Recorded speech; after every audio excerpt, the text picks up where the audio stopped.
Yes, my friends, welcome back tonight, man. Hope you guys are doing good today. Tonight, we take on West Ham, London derby time, and we're seeing some responsible, fair. I think fair is the right way to describe the lineup tonight. We're seeing some fair opportunities finally given as Jorgensen replaces Robert Sanchez. Now, as I was saying in my preview, I don't really care, even if if Sanchez was given an opportunity to find some grace and turn things around. No. Enough mistakes now. And when Maresca alluded to the fact that Sanchez could be out the team today, he used Donnarumma at Paris Saint-Germain as a prime example of that, of Luis Enrique taking him out from the team. And actually, that was what Donnarumma needed to find his form again. You have to use your depth, and I think it's a fair opportunity for Jorgensen to show us what he can do. Listen, I don't have incredible expectations, but at the same time, I'm not feeling pessimistic. I want to be surprised by Jorgensen. I'm hoping that he's been waiting in the shadows for this moment. I'm hoping that he's going to take this opportunity now with both hands, because I want to feel like we can end this season with someone between the sticks that I can feel confidence in. I think it really is that simple. Chat. As you guys can see the lineup right now, man, I think the only surprise was maybe Tosin over Chalobah, but fair enough. I don't think that's too much of a big deal. And obviously Jorgensen rightfully replacing Robert Sanchez in goal, who can think about his performances. Hopefully this is going to inspire our defense. Hopefully our defense will feel a bit confident tonight, knowing that Sanchez ain't between the sticks. Been seeing a few side eyes, few little low-key glares, a bit of disappointment. I think no one can hide the disappointment. We can all remember Enzo Fernandez's reaction after that goal went in. So yeah, good. He's out of the team. Anyway, super chat. Thank you, Maximilian Weiss. Thank you so much for the love, bro. Really appreciate it, man. Thank you so much. Yes, David, how you doing? Sebastian Gutierrez, what are you telling me, my guy? Nini's saving the day. Yeah, sorry, I came on a little bit late. I was working on the other news video. I'm going to release that after the game. Been a very busy day today. And I got the match review coming out too. So looking like another sleepless night tonight. But I'm actually kind of happy low-key at the window's over. So much speculation news that kind of amounts to nothing. I want to focus on the football now. Man City losing gives us an opportunity now to try and climb up this table. And I think getting a win against our former manager in Graham Potter, even though, listen, you guys know my opinions. I have nothing against the guy. But what I am against is our position in the table. I want to start winning, man. That's all I care about now. Hopefully we can focus on that now. Yes, Anim, how you doing, bro? Freaky Agos. Love from Kenya. Respect, bro. Victor. Yes, Victor. Let me answer your question, Sebastian. I think a lot of clubs across Europe are tired of dealing with our transfer antics. Plus, players seeing that they can't be guaranteed minutes. This must be why we cannot bring in quality. I feel like when you build this rep, it might work out against you eventually if you keep it upright. If there's no rewards at the end of things. This is the fear I have at the moment. I think what could really help us this window, the summer window coming up, is if we secure Champions League football. Because Champions League football can do enough of the talking. And we don't even have to gas this project or whatever we're gassing these guys with. We can kind of reduce that a little bit because CL speaks for itself. But yeah, I think Opportunity FC, I think this window in particular highlighted some of the negatives that can come from constantly being this aggressive with this approach, right? Of constantly looking for opportunities, constantly focusing on youth, and highlighting some of the dealings done in the previous window where, how have we put ourselves in a situation where 10 man in the squad could have left if the right opportunities and if the right offers came through. How is that helping behind the scenes when you've got games in January and you have players who think to themselves, well, I can't bust the gut because if I get injured, I'm going to ruin any chance I have for my career and any move I potentially have behind the scenes, right? That's the realities of when you're dealing in a very public and poor manner like this. It affects what we do on the field. And I feel like currently the directors aren't showing enough, what's the word I'm looking for? They're not showing enough emphasis towards the first team. What are they doing everything in their power to make sure the first team is as optimum and as competitive as it can be? We're not getting that vibe. And I think a lot of us in this window, finally had our eyes open and kind of realized some of the errors behind this like really aggressive approach that's not really leading to too much realistically. Let's keep things real, man. We got to see better things now. You're undermining the manager. Not saying Maresca's perfect, but listen, I've seen so many managers. We've exhausted nearly all of them in Europe now. For me, managers are like, they're not even the main excuse now we can turn to. Not when you don't have the squad. So let's see how it goes tonight, man. Anim, the Amogu signing was kind of dumb. Again, it's an opportunity, right? Opportunity to add more depth real quick. And the main opportunity is we have the guy that Strasbourg need for next season to replace Santos. Why not keep him here until the season ends? I mean, he's not paid as much, and you think to yourself, you couldn't use academy grads? I guess not, but, you know, that's the club for you, man. Every action or inaction that we see raises more questions. And I think one of the things that we haven't even really focused too much attention on is, what does this mean for our academy? What's it really saying when they're not really getting opportunities, when they're not getting turned to? When guys like Rakzaki denied a loan move to Coventry, which would have helped his career, wasting away now again in the PL2 team for no reason. And you didn't even keep this kid so he can be the deputy in midfield. You've brought someone else who's only played a half a season with Saint Etienne.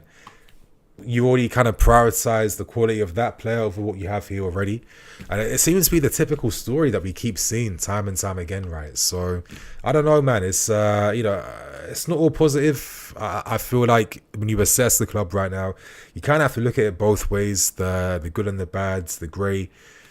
You know, it's not a perfect situation we find ourselves in, but I guess as a fan base, all we can pray, fingers crossed, is that there's enough in the tank, enough quality or individualism or luck or all that combined to help us get Champions League football. If we can get that, hopefully this can be the little bit of, momentum that we need now to start fixing up and being a bit more serious now, So let's see what happens there. But let me answer some of your questions, my guys.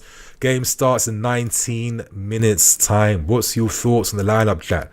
I'm sure a lot of you guys was expecting something like this to keep things real with you. I think I got the lineup correct outside of Tosin and Jalaba, but so be it.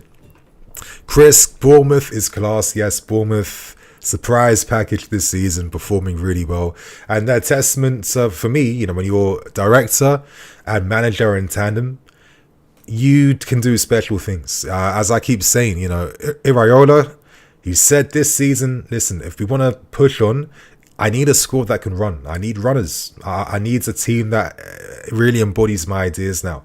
If you want us to do something, and they did that, and they listened, and look at them now.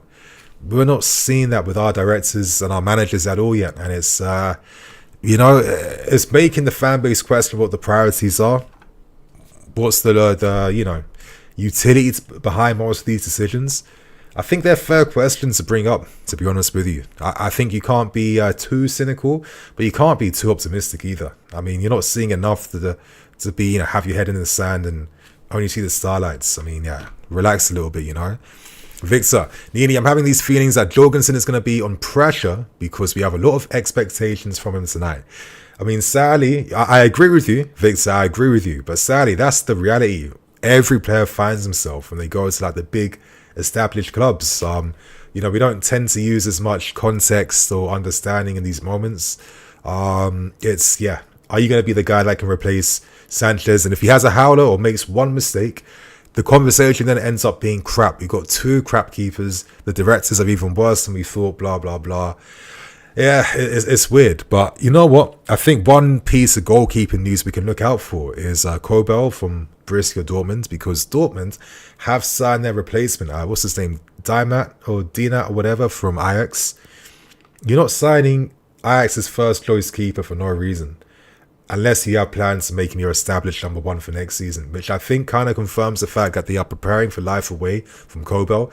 And I think to myself, could there be a bit of synergy involving Chukwuemeka and Kobel? Because are the directors realizing, crap, we need someone established who's elite right now that we can turn to. And if he can come at a decent price, happy days, right? So let's see what happens with that particular story. And then Barrio from Nottingham Forest would be an epic Yeah, would be epic. Imagine Jalaba and Murillo in defense for Chelsea. I think Murillo is really proven to be a top player. And to be fair, I would even see him in that Cucurella role. I think he can get forward well. I think his height works against him. And listen, when you're a bit smaller, if your anticipation skills aren't like next level when it comes to, defending aerially, can work against you, right? But I think this guy's a quality player. And yet again, when I look at players like this going to Forest and certain guys going to Bournemouth, I think to myself, how did other clubs miss out on these types of talents that was about for next to nothing? The scouting is pretty interesting. Or maybe I'm being cynical. Maybe, there was like 10 clubs after him and they picked the best club that suited the vision, because, the competition is rampant. So I do get that. Justin, Castledine has talent. Yes, he does. But is he going to make it here? That's a surprise, right? Liam, yes, Liam. Hey, Nini, love your content, man. I generally think that sporting directors are fully focused on the business side of football. And as fans, we've lost patience in the whole trust the process aspect. I completely agree with you. Even for myself, it's not even like losing faith. A lot of it is just boredom at what we're doing. Just kind of 2 steps forward, 1 step back, not really going anywhere, not really building off from seasons before. These were criticisms we've had for the previous ownership, right? We'd win things, have a big season, and never build from that season for the following season. And this is why we are where we are. And it's baffling because since like 2020, the amount of money we've spent, like we're over nearly 2 billion. I mean, I know we've sold a lot of players to make that happen, but when you're able to fund this amount of deals over like half a decade, for God's sake, how are you not anywhere near closer to challenging for the title? And for me, it just kind of communicates decision making at the top. So, I feel like they force themselves in this situation by constantly, being opportunity FC. These opportunities don't work out. Yes, they found a financial way to minimize the losses, but I mean the biggest loss is team progress, quality on the fields, undermining the manager.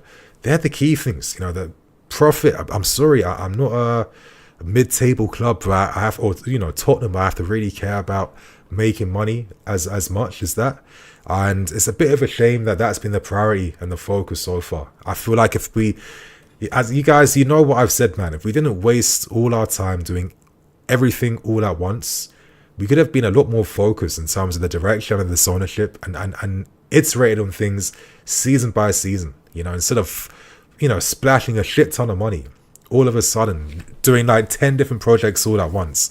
And just kind of having the arrogance to think the first thing would just make sense by itself. I think, this is what happens when you don't have football people in charge, when they're deciding things by numbers and I don't know, outside influences. I don't even know what it is, but I think all of us are getting pretty bored of this direction, to be honest with you. Moretti can keep pushing forwards, hoping the attack will just get over their bad form. Exactly. I think Poch, in a way, had his own version of that by hoping that we could outscore our way to success, and it made sense for a bit. And then, near the end of the season, last 5 games, it was like, okay, maybe we're starting to do something here now. But then obviously he left because he couldn't work with these guys anymore, and we all know how the story ends. And Nini, what do you think of Murillo from Forest? Okay, I think he's a good player for sure. He'd be very expensive, and if Forest secured CL football, I think to myself, these teams have the money to keep a lot of these guys now. Look at Crystal Palace turning down 70 million from Spurs final day of the window. They know this guy leaves in 12 months' time, and he'll be gone for like less than half that amount. They're not desperate to have to cash in right now to just take any offers that come. So, yeah, it'll be an interesting one to see what happens there. To be honest, I'm curious to see what we do. We do have that kid from Strasbourg, Amadou Sarr. How ready is this kid? God knows, right? But yeah, let's see. Sir Dark, Ajax. Yep, Ajax sold Dortmund their keeper. Well, loaned him out to Copenhagen. Okay. Oh, he's gone to Copenhagen. I didn't know that part of the story. Okay, thanks for informing us. Tanner, thoughts on the new signing? I do have my video coming out after the review. There's been no time to slot in these videos. That's the annoying thing about having a game on deadline day. It's such a distraction. Really annoying. Typical Premier League fixture list, just a nightmare, to be honest. And I think Maresca made a mistake because Tosin and Madueke playing again.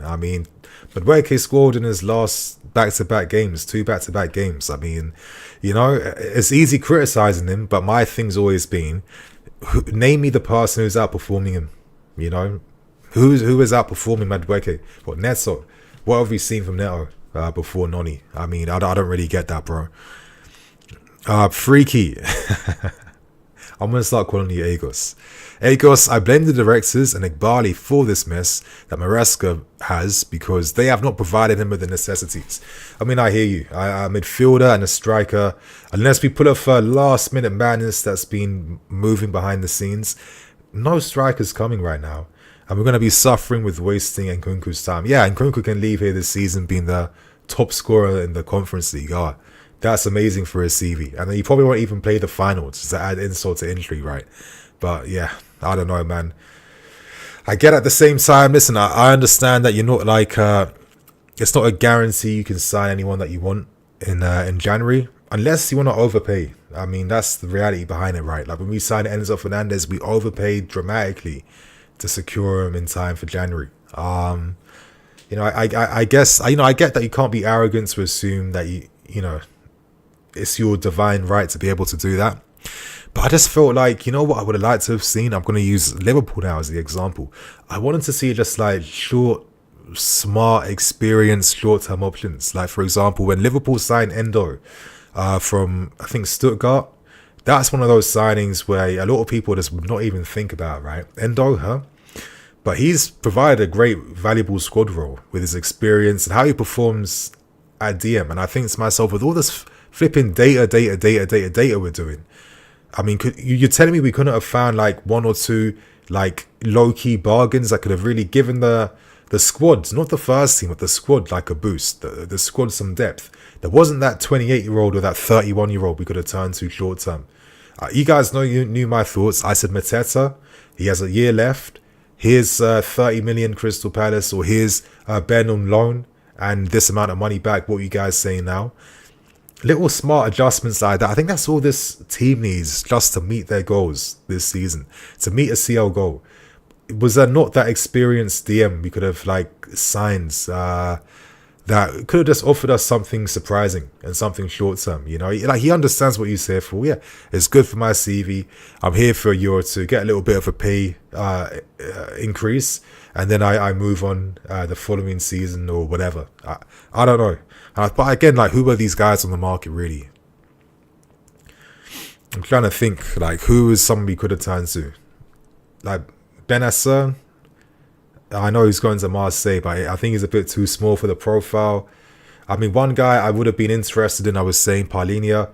Was there an opportunity with Bayern to maybe do a little deal there with Paulinho? I think, you know, he's not necessarily thriving now that company's using a pivot in midfield. Interesting that the guy they wanted to sell in Goretzka is now shining this season, and Paulinho hasn't necessarily shined yet.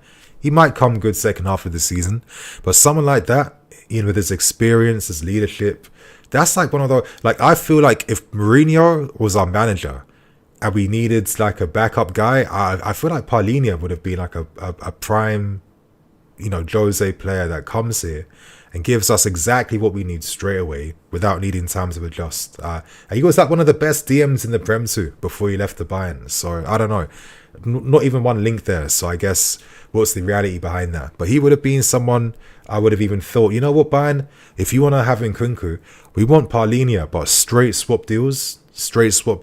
Yeah, you get Nkunku on loan, pay the loan fee. We get Paulinho on loan, and we both like help each other out that way. You know, like I look at Paulinho. When's his last time? I know he had like a little injury. I think he's back from his injury now. But Bayern haven't necessarily suffered without him being in the team. You know what I mean? 29 years old, 190. Yeah, this guy was, you know, he would have been a guy I liked. Yeah, exactly. His last 3 appearances have been subs. 8 minutes against St. Pauli, 7 minutes against Freiburg, and 32 minutes against Holstein Kiel. And he got like a 5.57 rating. So he must have had a really bad cameo because he doesn't suit this role that company wants him as midfield. You know, Pavlovic, Kimmich, these guys. I don't know. Was there not an opportunity to do a straight Nkunku Paulinho swap? And I don't know. they're the moves I would have made. Like Paulinho, Mateta, that's what I'm doing, man. But anyway, you guys, we've got like 6 minutes left before the game starts.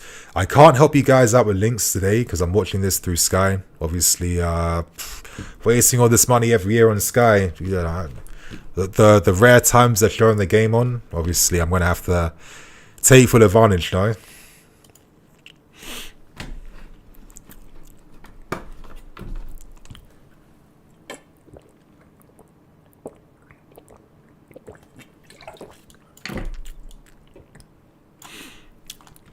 But chat, give me your score predictions for the game tonight. How are you guys feeling? Do you think Porto's going to surprise us? You think Porto's going to have a madness prepared against us, yeah? I mean, I don't know. I feel like with how he was treated, he will want to do everything in his power to win tonight. That's how I see it going today, man. But yeah, let me go through. Anim, Seshko will be fine for the striker position. Anim, you're talking my language, bro. Listen, I'll be honest. If there's one striker I want us to sign now, I want to sign Seshko. It's not because I'm loving his youth card on FIFA right now, but I mean Seshko, man. Some of the goals this guy scores, my lords. You know, I wouldn't mind seeing a bit of a Hasselbank guy up front, just blasting it, pure power, 35 yards. I want to be moved when I'm watching games, right? I think Seshko, Nico, that could be a great front two to have, to be fair with you, and let the best one win, right? I'm hoping we can strike a deal now. I guess the only benefit from not signing anyone in January is that hopefully we can put in more time now to secure guys in the summer. I don't need 50 players in the summer, for God's sake. Please, please, please don't be signing 10 more youth players for the team, for God's sake. Get me Seshko, get me Kobel, you know, defense, maybe get me Mark Guy, and yeah, bring back Andre Santos, and if a great attacking winger or someone's on the market, get me that guy too. But please do not be buying more opportunity players that we just don't fucking need. You know what I mean? You know, I'm seeing your scores. EK 3-1 to us, 4-1 to us, 3-1 lads, 3-2, 2-2. Okay, that seems like it could be realistic based on our form right now. Justin 2-2. Okay, so 3 guys coming with draws today. So either a win or a draw. I wonder what West Ham's lineup is at the moment. I mean, I should have had this ready on screen. I should probably have like the opposition lineup on screen just so we can understand what the hell to prepare against, right? But let me go through a few of the questions right now before we go. 4 minutes left. Sechko is the Adriano regen. He is. I mean, did you see that goal he scored? I forgot who the opposition was, but that strike, it was hit so hard with so much pure power. Like the video frame rate couldn't even keep up with it. Like 1 second it was the ball was by his foot. The second it's just like destroying the back of the net, right? If you can sign this guy 60 plus mil, cool. But I feel like if you want to get him, I feel you might need CL football to secure that one. Yeah, otherwise Arsenal beating Man City big time. And Sashko knows I could go to Arsenal and play week in, week out straight away. And I'm going to be fed by flipping Odegaard and Saka. I'm going to have a great defense behind me. And I could be the finishing piece to really take the title away from Man City or Liverpool. I mean, you know, we got competition now. That's the reality of things now, you know. Rafael Leao, Bookie Spooky. If you still got ambitions for Leao, if he was available, yeah, obviously we'd have to have conversations around that one. Yeah, AC Milan, we did you a favour giving you Joao Felix. We want Leao. Here's Felix, and here's a little bit of pocket money on top to make this deal happen. Hopefully we're setting ourselves up, you know. Felix going to Milan. What's his name? Chukwuemeka going to Borussia Dortmund. I'm seeing a little bit of synergy here and there. You know, player trade FC. They wish it was like NBA, man. They wish it was like NBA. Isak, sorry. Certain moves like Isak is above our pay. Unless we have Champions League football, or unless some madness happens, like all of a sudden Todd Bowley comes through, fuck it, I'm buying out the rest of you guys. I want to start overpaying again. Isak, here's 200 million, get your ass here. Yeah, I don't really see those possibilities happening, to be honest with you. But again, if you want to be ambitious, you need CL. CL football. No one's going to rate us, I think. If we miss out again, and we're offering the best we can offer is CL. Imagine we offer Conference League football again. Just like thinking of that possibility, man. Can you imagine that? Conference League twice in a row, my lord. Yeah, you'd have to kick us out of London and ban us completely. Honestly, that would just be the biggest embarrassment. No, yeah, I'd have to admit that, you know. Again, one guy I want to see, man, Mohamed Kudus. I think this is the guy you bring in straight away. Boom. He's going to play against us today. He'll produce over 5 dribbles in this game, bare minimum. Mohamed Kudus, yeah. He'll produce that amount of dribbles today. Okay, so interestingly, Paqueta wasn't fit enough today. Cool. So, but Bowen is back. Okay. Gilhame, he didn't leave on loan. They kept the kids. Okay, so could he be an option off the bench? Let's see. I didn't see that. Is Scale starting? That's the young guy that Porter's given the opportunity to. Let's see there. But Nico Jackson, I swear he loves scoring against West Ham, Nico. I mean, hopefully he's going to be hungry for tonight, man. This flipping hell, like this goal draw is getting mad. And to think he's the only striker we have and the next guy's Mark Q. I don't know. I feel like, listen, if Maraska's going to have to switch things up, I'm sorry. Like, you cannot be not using Nkunku when he offers you how many goals and assists a year. Your system has to adapt if, you know, to bring Nkunku into this team, for God's sake. He can't be wasting away up front, yeah? I mean, Nkunku did sick alongside Nico as well. I mean, listen, the video I've been meaning to release, but again, now that Ben's gone to Crystal Palace, I feel like we've got no wing backs now to really turn to. But I was thinking, I might have to start thinking about this 3-4-3 again, boys, you know? Nkunku, Palmer behind the striker. Use maybe Neto as a flipping asymmetrical wing-back. We've got to start thinking a bit outside the box now, boys, you know? Anyway, kickoff's about to take place. Come on, boys, don't embarrass us tonight. And we kick things off. Cole Palmer plays it straight back to Jorgensen. And we see how this game goes. Hits it long. Soucek's going to be there to just kill anything aerially. That's what he's in the team for. And a little free kick.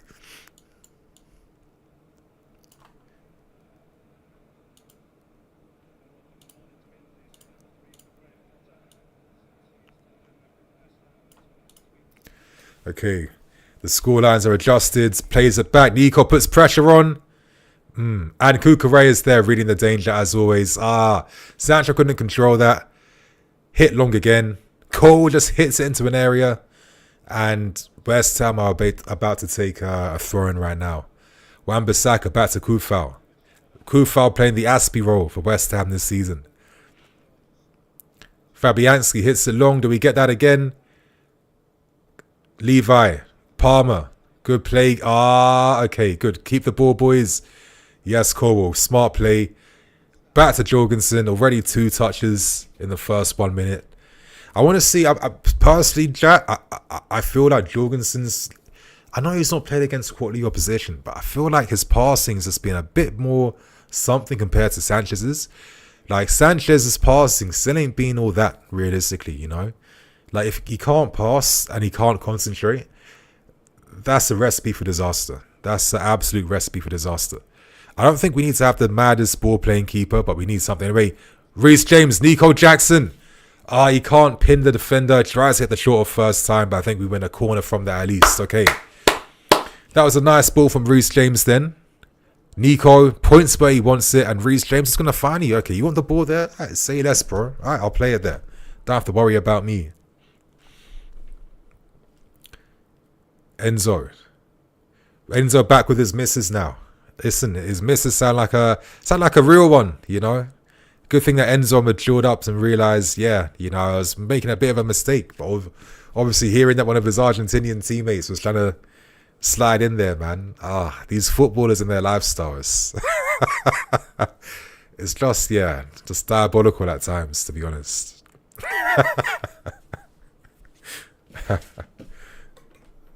Moises, does he get there? Nah, he's out of position a bit. Bowen, good strength by him. Tries to slot it in, but that was good awareness from Enzo Fernandez to close down that passing angle. Emerson plays it first time back to Bowen. Crossing the box. Flipping hell. Moises twice been brushed to the floor, but at least he wins a free kick the second time. I feel like sometimes there's little small-ish type of details, you know. I feel like I wish Caicedo just no, I'm saying it wrong. I hope he perfects his positioning at times so he doesn't have to force these like really like, you know, over the top tackles just to win possession back. Because my fear is one day he'll get injured for that because someone will land him in a funny way, or he's gonna hurt himself, and that's gonna be him done then.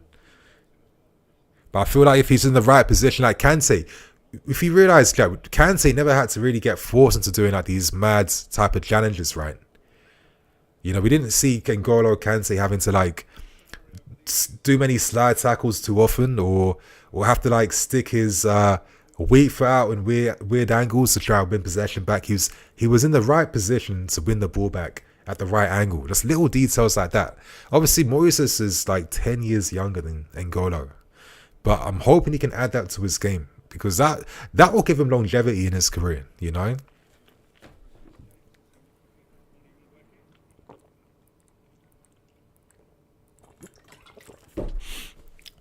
Okay, West Ham. Potter's back three. I feel like Potter has learnt his lessons after being with us, and that's why he's adapting his ideas a bit. That's why he's introducing the wing-back system, just to help this current West Ham team out. Ooh, good play by Moises then under pressure to play it back to Jorgensen. Very good play then. Moises points, spreads that to find Enzo, who's pulled up to the right-hand side. And he gets clipped from the ankles behind, and that's definitely a free kick. Ooh, it's gonna be little painful ones. I think he'll be fine, but yeah, that those types of tackles to the ankles, they always hurt. Oh, starts on the back of the ankle, man.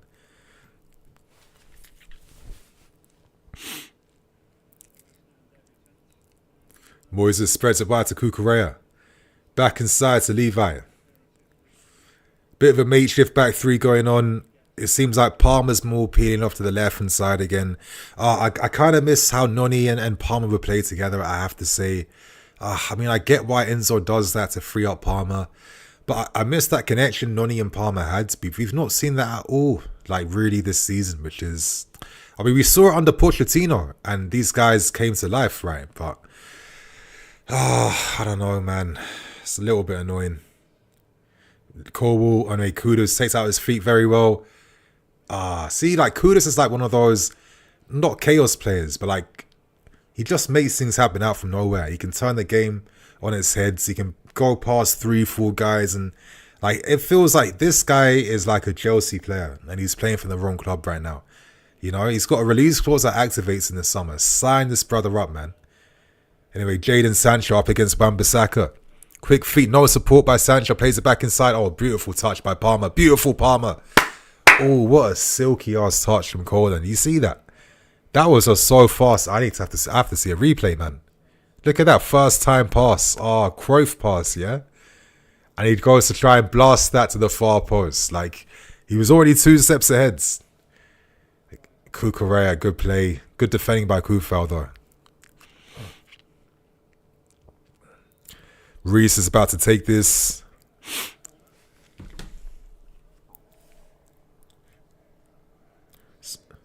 Super Frank, super Frank, super.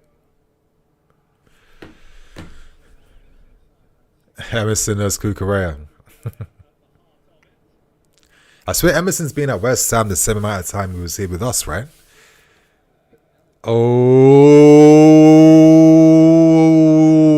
chat, what are you seeing right here? But I'm not gonna lie, Cucurella is smart though, because look how he has his arm, the back of his arm around Emerson's thigh. He's forcing as much contact as possible. Cuckoo again getting blocked off near post run. Shit. Reese. Sancho. Shit, getting these guys mixed up, man.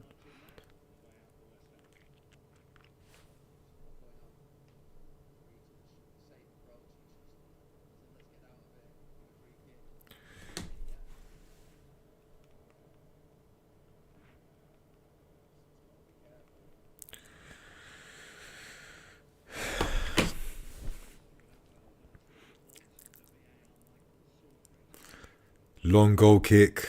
Do we win that?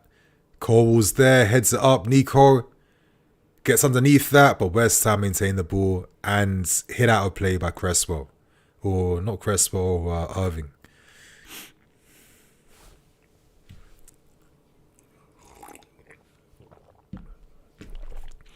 Colwell, Tosin, Palmer.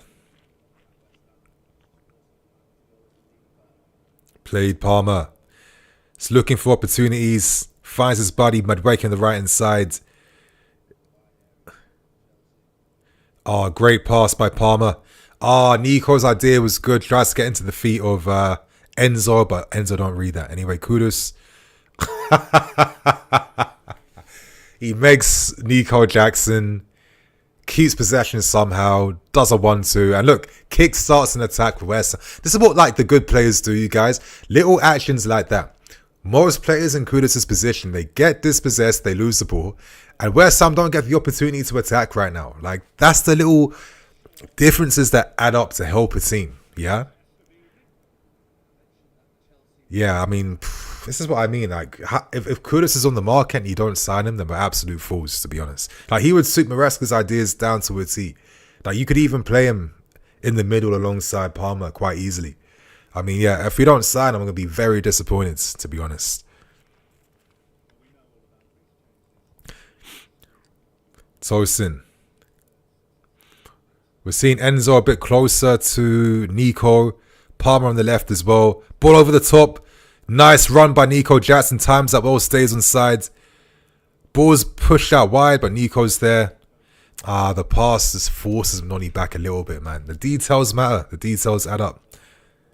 Back to Reese. First time cross. What a lovely ball.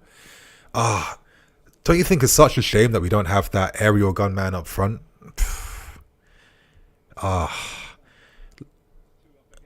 Oh, like a part of me wishes, like I wish I could have seen Reece James in the same team as Didier Drogba. My lord. Oh, okay. Good tackle by Moises then. Wins that back well. Palmer. Heads up. Who does he find? No options there. Carries, and spreads that to Noni. Noni. Back inside to Reese. Reese first time or 1-2? I'm not seeing Enzo in sync with anyone down the right just yet. I know the game's just started, but still. Is he still nursing that little injury? Getting clipped from the ankle? Maybe.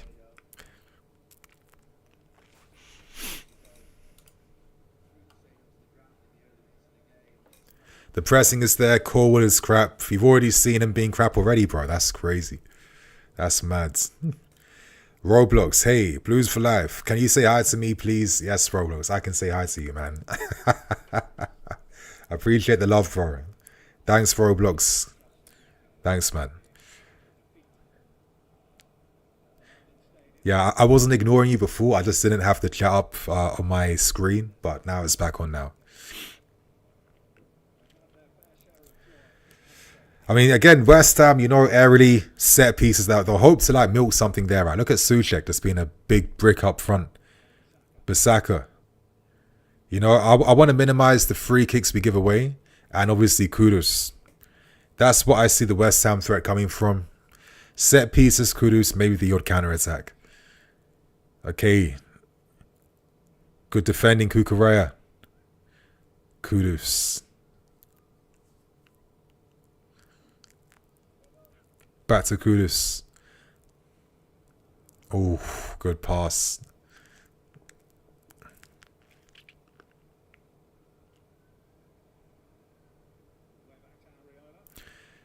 Areola.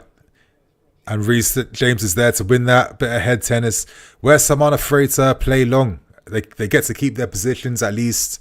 And, you know, try and at least fight for the second balls. So a very like disciplined approach from Potter. I mean, listen, his teams haven't typically played like this. You know, Brighton wasn't really about that. With us, was not about that at all. But yeah, you know, I think he's learned his lessons, and I think he's understanding a bit more how to, you know, use what you have left. Oh shit, Reece James lands so funky then on his leg. A little bit of a jolt then, but he seems to be okay. Like, I'm not gonna lie, every time Reece James plays, I always feel a little bit nervous in games. I have to be honest with you guys. I always just have this sinking nervous feeling like, is this gonna be the moment that Reece gets hit with something or gets injured or something, you know? It's like, yeah, I actually hate that when I watch him play. I want to enjoy his performances, but I can't escape that thought from the back of my head.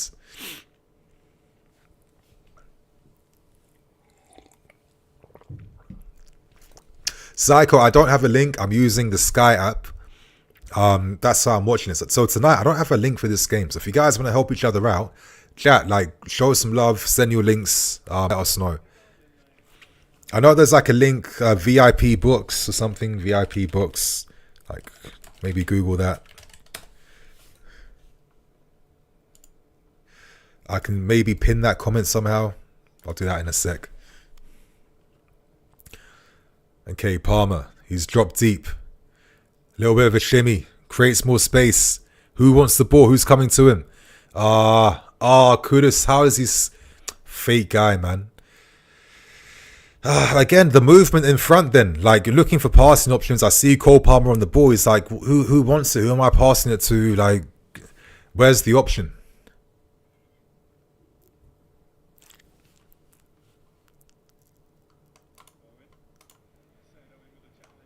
Good play, Moises. Breaks the play up. Nico carries.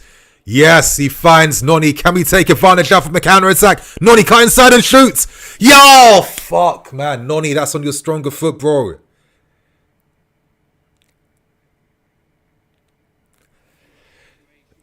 Maybe I'm being too harsh, but honestly, I think at this level, there has to be testing the goalkeeper, man. Yeah, on your stronger foot. You took the shot off early.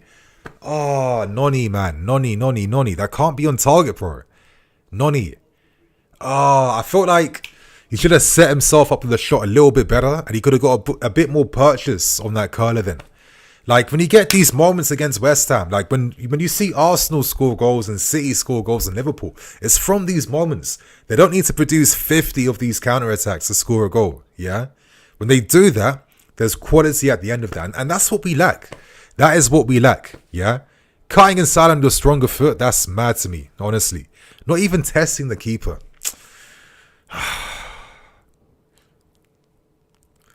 But for me, these are the examples that explain why we aren't as good as we think we are. Because we're good enough to put ourselves in these areas, but we aren't good enough to take advantage and execute them. That's what we are right now.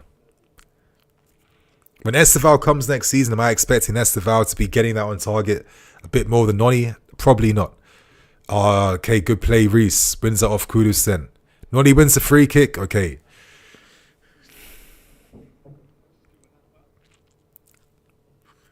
Okay, Noni. I'm hoping Noni keeps his head in the game now, you know? You're going to get another opportunity in this game. Get it on target now. It has to be. Okay, Dewsbury Hall, Sanchez, Jorgensen. Little nervy moment, but it's normal. Don't foul him, Nico. Play, Nico. Win that, yes. Unlucky. I don't know, man. I feel like Nico is looking a little bit tired these days too. I think that's not also helping his finishing. Noni tried to press. Nico, okay. He's not tired. It was like a little bit of a contact, little injury then. Little impacts. Bro, I don't know why my nose is getting so stuffy right now. My God.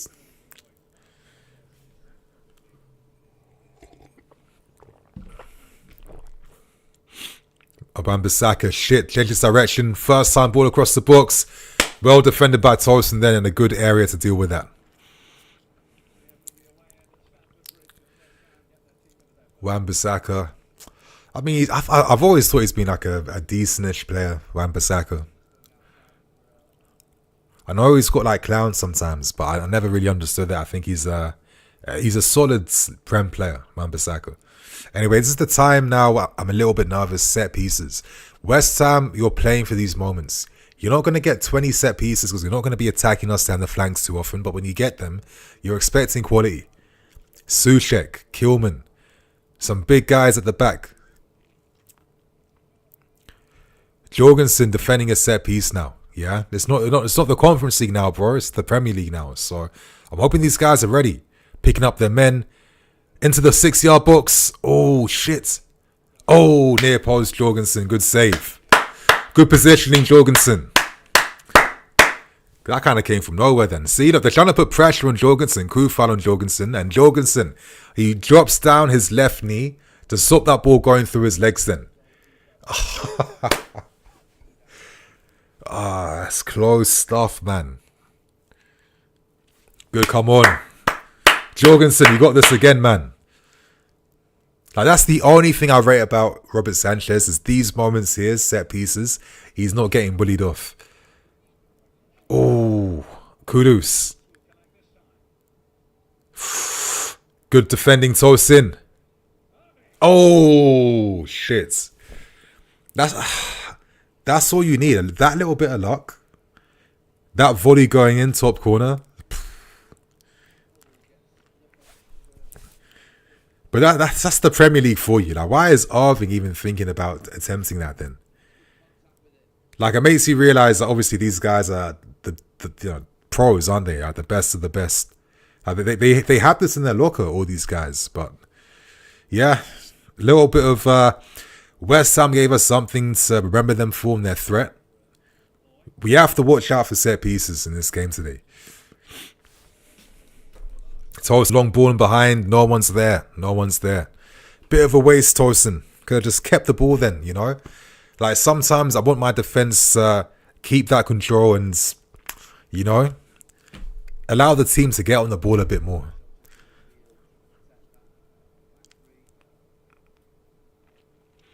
Palmer's pressing. Short goal kick. Irving hits it long. Long to Bowen. Yeah, Bowen's not going to be winning that against Tosin anytime, any day. Levi.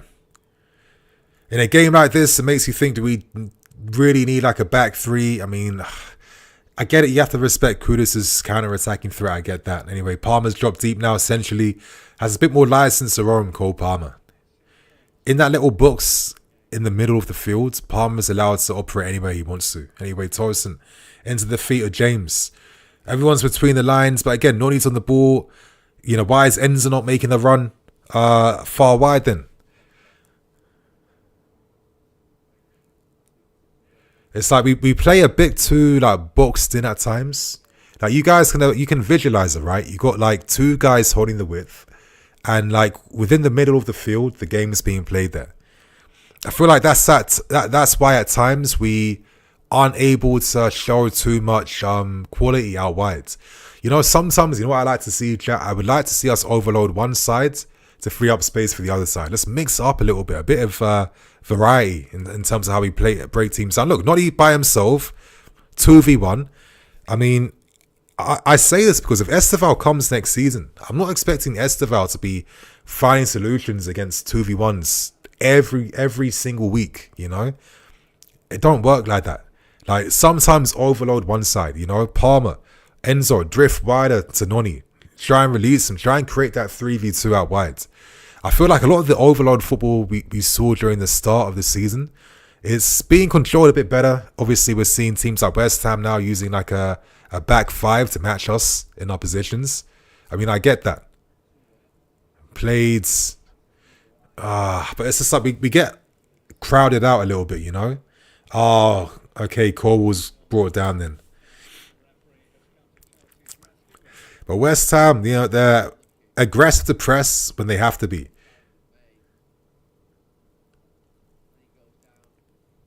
When that pass goes back to one of the defenders, Kudus or Bowen, they're like, they're getting ready to press, close down, and force something in the game. Anyway, look, Noni again to Enzo, nice little turn. And okay, somehow Palmer. Palmer unlucky. Yeah, I know why he's frustrated, because he knew that he could have done a lot better than from that area. It's set up for him perfectly too. That's set up for him to get that on target at least, yeah? Palmer, on target, man, on target. But he knows. You can see his reaction. Man. But yeah, I don't know, man. I just feel like the wide play is looking a bit, you know, one-dimensional a little bit now. Just the left winger by himself, the right winger by himself, and either go to the byline or play it back inside. There's not much variety. Anyway, Cucurella, crowded out again. But Sancho, good play. We keep the possession, Good play, boys. Enzo spreads it by to Reese. Reese pushes up. Come on, Reese. To Cole Palmer, who drifts to the right-hand side. Plays it to Noni. Noni's by himself. Ball in the box. Nice little outswinger. And Sancho. Can he cut inside? Yes, nice little cut inside. Come on, Sancho. Played. See what I mean? What's the solution? Play across inside the box. Now, we have to find, I don't know, Maresca. If you have to work with the squad now, Maresca, like, yeah, you're sadly, you're going to have to adapt a little bit now. You're going to have to. Anyway, Colwell's pushed up now to form, give some support to Sancho. Great play by Sancho. Can he get it on target? No, he can't. But that's what I want to see from my winger. Cutting inside, taking men on, and trying to force shots now. Noni, back to Reese. First time. Cucurella.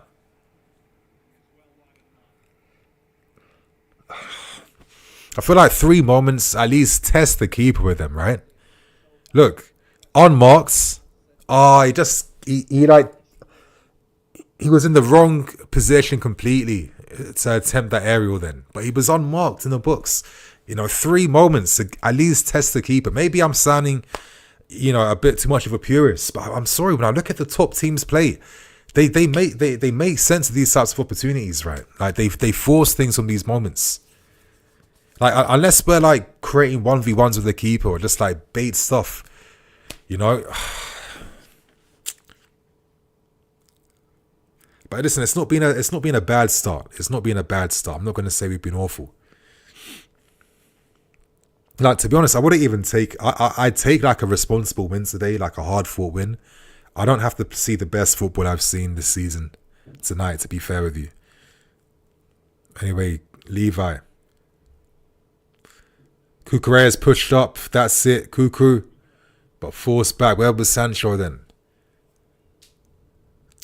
Bit of a waste. Noni, no needs. Tolson's carrying it up. Spreads it wide to Enzo. Enzo over the top. You're not gonna find much luck with those types of passes, right? Tolson, that's yours all day. Yeah, doesn't even have to challenge for that aerially. Just like a chest control. Call under pressure, but yes, use your brain. Play it back to Jorgensen. I think for us, let's try and tire out West Ham with some passing, right? Left to right, left to right. Oh, that was a nice ball, but it's a hard one. It was floating a little bit then. It was just slightly behind Nico in that moment. Oh, no, don't tell me Nico's deadline day and our striker, is he injured? Is he feeling something? Because he wasn't moving around properly near the start of this game, right, was he?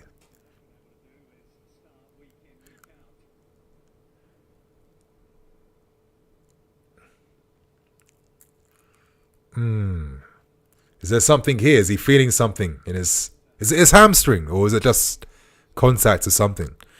Because, yeah, before he was moving a little bit weird.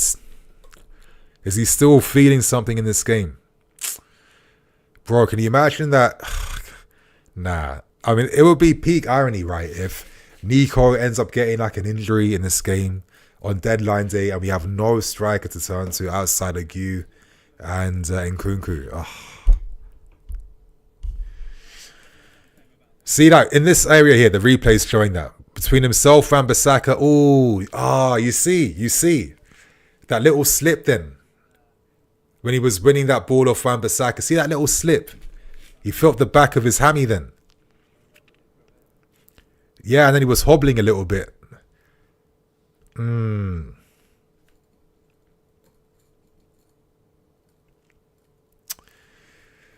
Yo, hopefully Nico can get back in this game fitness-wise, man. We need him.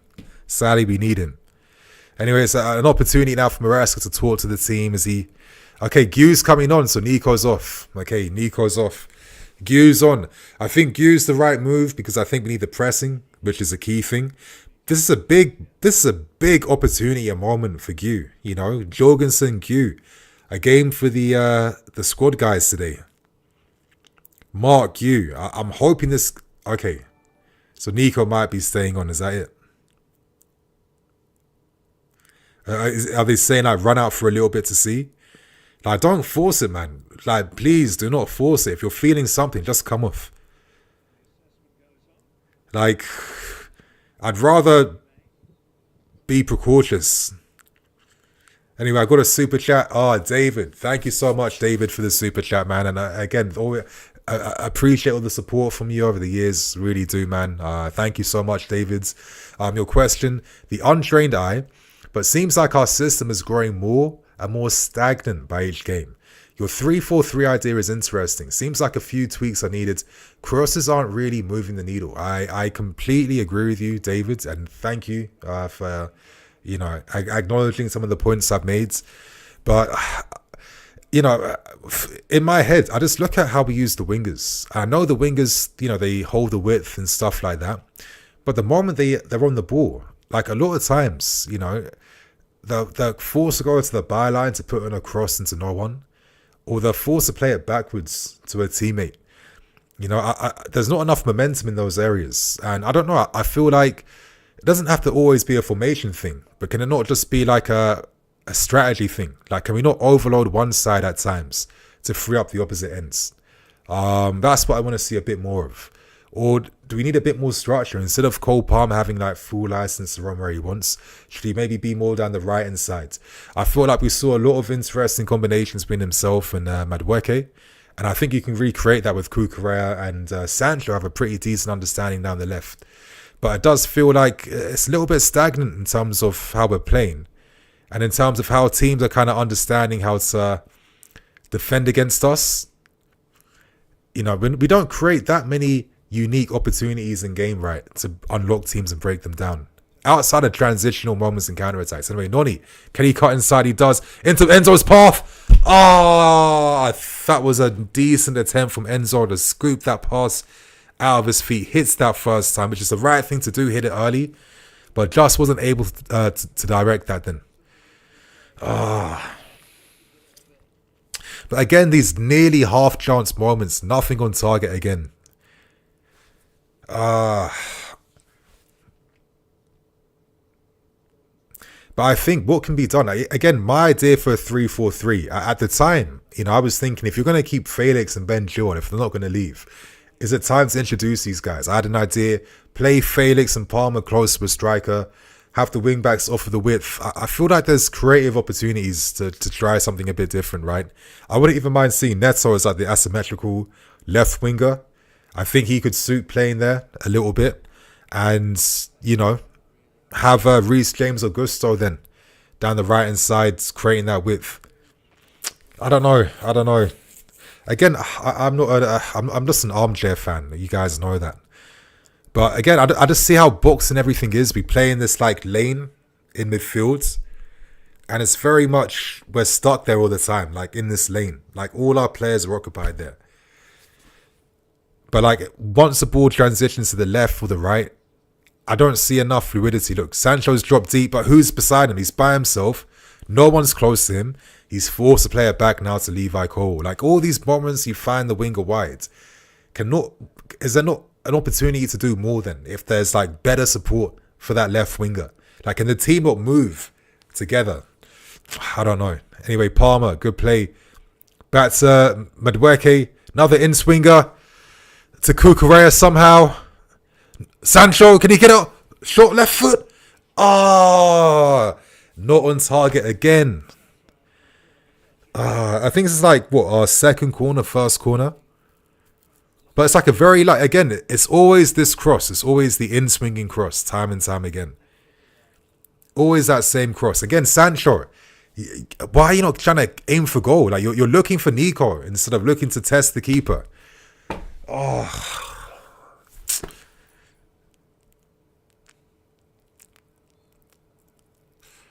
It's annoying sometimes. Anyway, corner time. Can we execute this?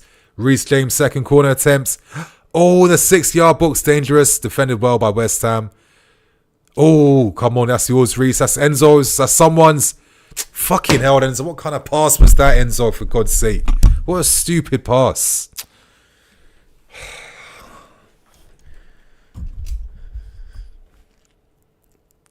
Tosin. Sancho, who's in the middle this time. Enzo's holding the width. No one's offering a pass over the top. Now Noni drifts the wide area, but the opportunity's gone. Like, where's the third man runs, for God's sake, you know? Okay, lots of guys deep. Noni, again, this is like the same type of dribble you see, the same type of moment every single game. I don't know, was it me or was like Pochettino's like 3-2-4-1 like a little bit more fluid? Just a little bit more. Like, you would see Palmer drop off to the right channel, receive a bit deep. And if he did that, Noni would then like make a run in behind, right? Because he knows that Palmer's going to find him in behind with the pass. I just feel like, are there not these avenues where Maresca could be tweaking things up a little bit in terms of how he's using certain guys, or, you know what I mean? I get the discipline behind this. You know, you always have guys ready to defend the counter-attack. But in terms of like unlocking like this West Ham team, it's not, you know, especially when they have like 5 at the back and they're matching us man for man in attack. It's not doing enough to really, you know, like move their blocks enough, you know. Reese plays it to Noni, just play it back. Ah, oh, fuck's sake.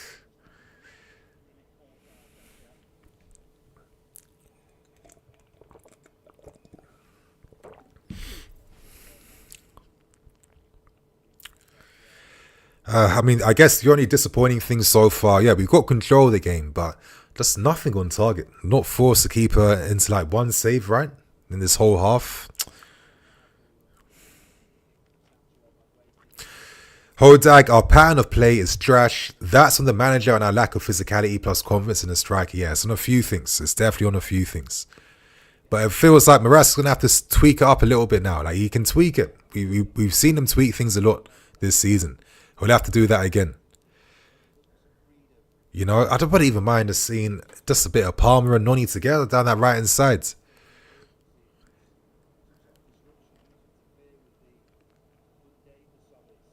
But then I think to myself, is it that? Or is it also like poor execution from the players? Like, are they not also on top of things quickly enough? Are they not reading and assessing how to move better?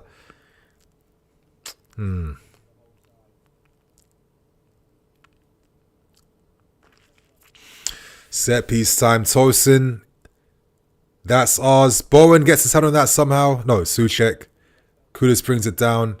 Tries to force something. Doesn't. Nico.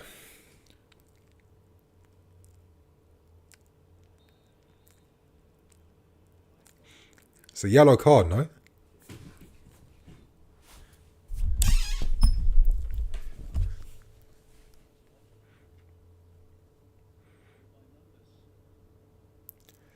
Reese, what's Reese saying? What are you guys saying in the chat so far, man? 8 attempts, 0 on target. Yep, story of our season.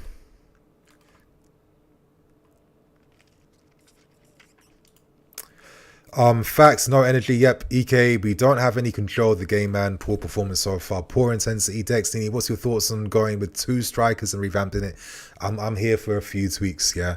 I wouldn't mind seeing that. I think in Nkunku, especially with how he operates, his box presence and finishing, I just feel like it's a shame that there's no utility for him in the system. And I don't really get it. I mean, look, Palmer, like Kukurea is the guy that's playing in the inside channel.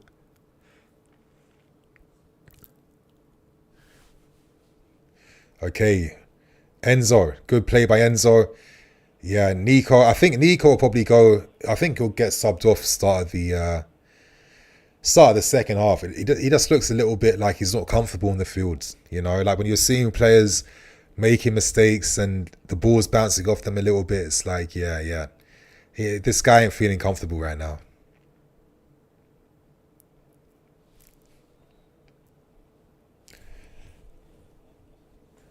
Ball over the top. Kudos gets in front of his man. Gets the shot off. Ooh. You know, I think obviously one thing we want to see from Levi. Okay, played on side by Tosin. Our defensive line still isn't perfect. And I think Cole will, again, he's a young guy, 21 years old. When he fills up a little bit, you know, when he fills out, I want him to have like that Arujo build, you know. When When he fills out a little bit, he'll be a much better player for that. Okay, Kukurea is moving inside to the channel now for some reason. Everyone's going towards the ball, but who's making moves off the ball? Who's making moves off the ball? Look, waiting for the ball to come. You know? Waiting. Enzo, make a underlap to free up Noni to come inside. You know? Think about the fucking team. Everyone's just like waiting for the ball, no movements. I see all these opportunities for like penetrative runs just to open up West Ham a little bit, you know? Over the top.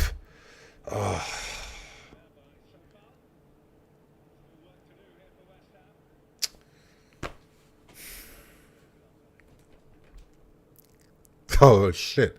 Areola. Looking at some kingpin from Mexico, man.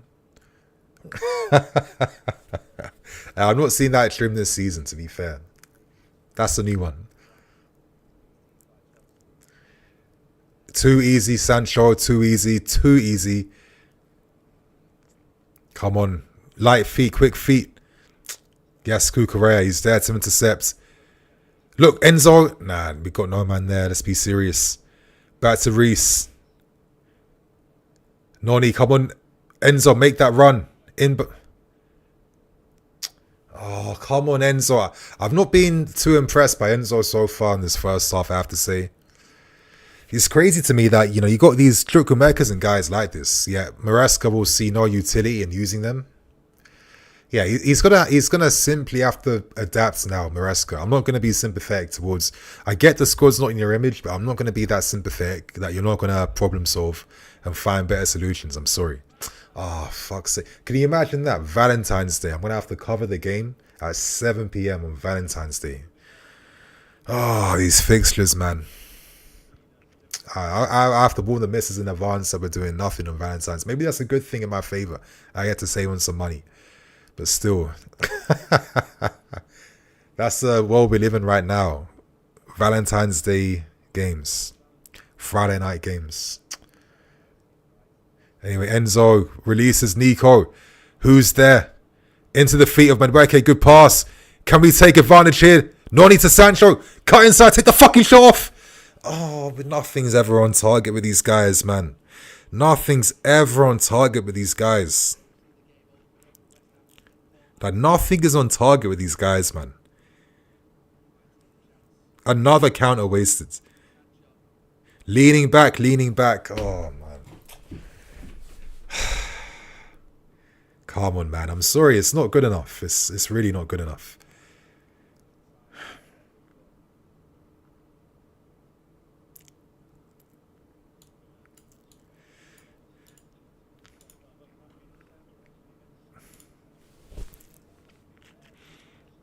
Ah, Levi. Another mistake. Pressure from Kudus again. Oh, my God. Bro, I think we're finished, boys. I think we're finished this season. See, these are the moments West Ham have been playing for. These are the moments West Ham have been playing for, man. Weak defending from Levi Colwill. You know, they've been playing for that, man. Kudus, strong guy. Look. Yeah, Colwill thought he had the situation pattern. He didn't. Under pressure, short pass. And Bowen's there to sniff out the gaps. Bowen's just playing up front. Look at the gaps of space. Why did both Moises and Torsen, like, where were they? Like, what were they doing to be prepared for anything? Look at the distances and gaps. Like, Cole was under pressure. Got no one to pass to. I mean, maybe, you know, Cole should just hit it out of play realistically. Just kick that ball out of play, kill the move. But I'm thinking that the fucking defense also went to sleep then. They weren't ready to react to anything. Like, no one was on Bowen. Yeah? You're seeing Cole was about to get pressed inside. And Caicedo and Tosin are just standing there. Oh, my lord, man. That's the difference, man. Yeah, of course, that was bad play from Levi Colwill. Let's not get that twisted at all. Bad play from Levi, but the defense too. Bro, just like this team, man. It's what I was saying from the Man City game. It made me realise we're just not as good as we think we are. We had a great run of form. We were like an unknown quantity. But, you know, I was such an idiot because I said when teams suss us out a little bit, it'll be a different season. And they've done that now. And what can we show for that? Yeah, Nico is looking done out in this game, man. He's looking very weak in this game, I have to say. Yeah. I'll be fair, like, Kukurea is someone that even when you're losing, he's still like he's someone that he leaves every game with his head held high, in my opinion. Like, he does what he's supposed to do. Look, Palmer, just deep, no one to pass to. Not see many progressive passes or passes in behind from Palmer. You guys in the chat, you're talking about how rigged the system's looking, right? In terms of, not the system, but how rigged our play is, right? Like, not much movement, not much fluidity, not seeing much of anything, realistically. Like, not even seeing, like, Palmer, not able to play one type of through ball and behinds, no progressive passing. Very flat, man, very flat.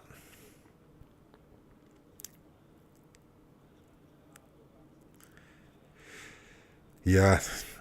Dex, Nini, Cole done this before when it was offsides. Yeah, exactly. It's the second time in the game. But again, it shows you what the game plan was from West Ham, right?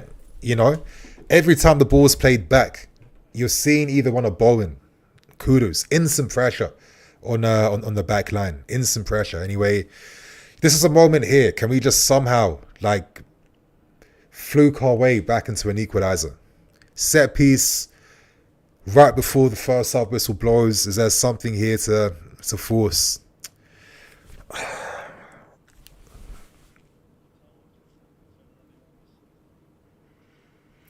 Who's going to take this? Is that Reese? Is that Palmer? I don't even know, man.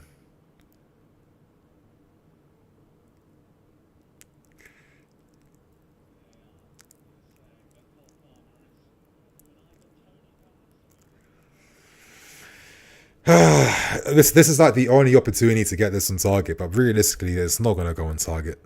There's just something lacking. There's a little bit of, I don't know how to describe this. There's a little bit of, not quality, but there's this energy that we're just lacking with our game today. Like a lack of, is it confidence or purpose?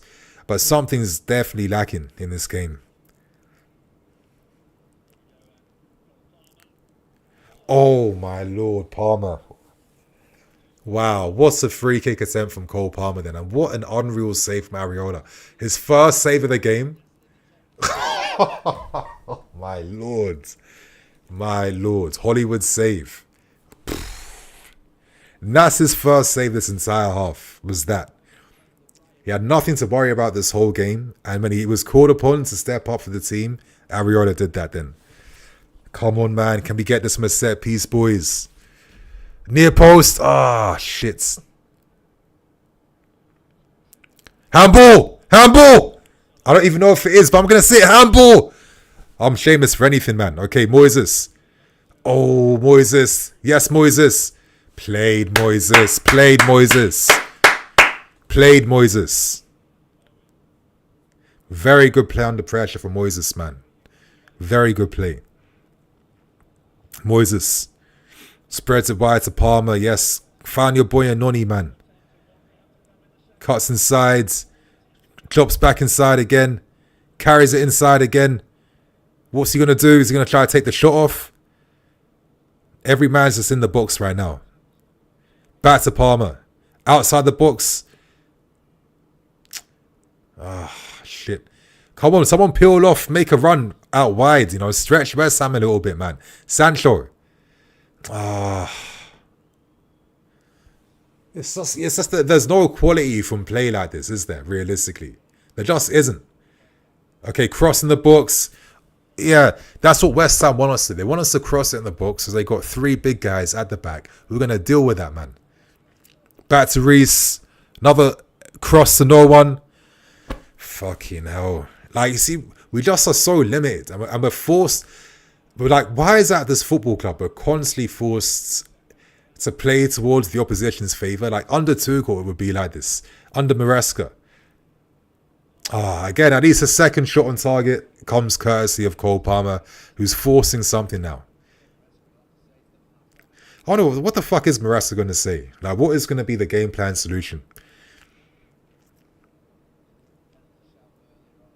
Nah, it wasn't a handball. No handball. Shits. I think that's it, right? Boo, boo. Yeah, Cole, man, you know. He knows. He knows. At least I'm seeing a reaction body language wise that, yeah, it was an L on his part. But yeah, it was coming. I know he was offside earlier. We've seen Kudus. He hasn't been able to really get a hold of Kudus in the game. Maybe Kudus is a bit too strong for him. Who knows? You guys, man, chat, thoughts on this first half performance. What are we lacking? That's what I want to know from you guys. Let's not just like moan for the sake of it, but like let me know, what do you think we are lacking in this first half? The owners, yeah. Probably lacking the owners, yeah.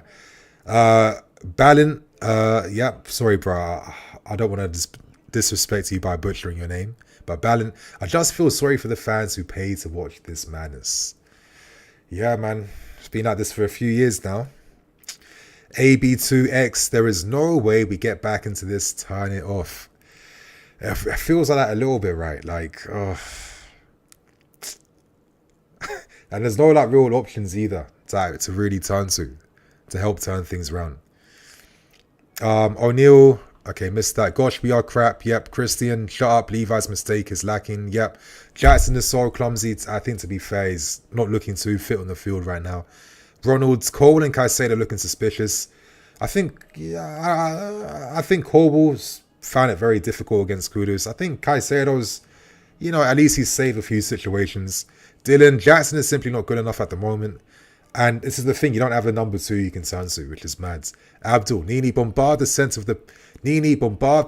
of the pitch, the center. Yeah, I think the way we play is just we play into the opposition's hands. It's like, come on. You know, we position ourselves in the middle. Everyone's in the middle. Whoever has it out wide is forced to play across into who? Like across to fucking no one. No one's going to... We don't have Osimhen. And even if we had Victor Osimhen, this guy is doing miracle work inside the box, getting on the end of these crosses when he's got 3-4 guys of the opposition defending every type of space to block out these crosses. It's not effective enough, and something has to change now. Like, what do? Do we drop our lines a bit to attract the opposition onto us? Do we find ways to introduce your Nkunkus and co? Do we try and like reduce this like box way of playing where 2 guys hold the width and you only just have everyone in the middle?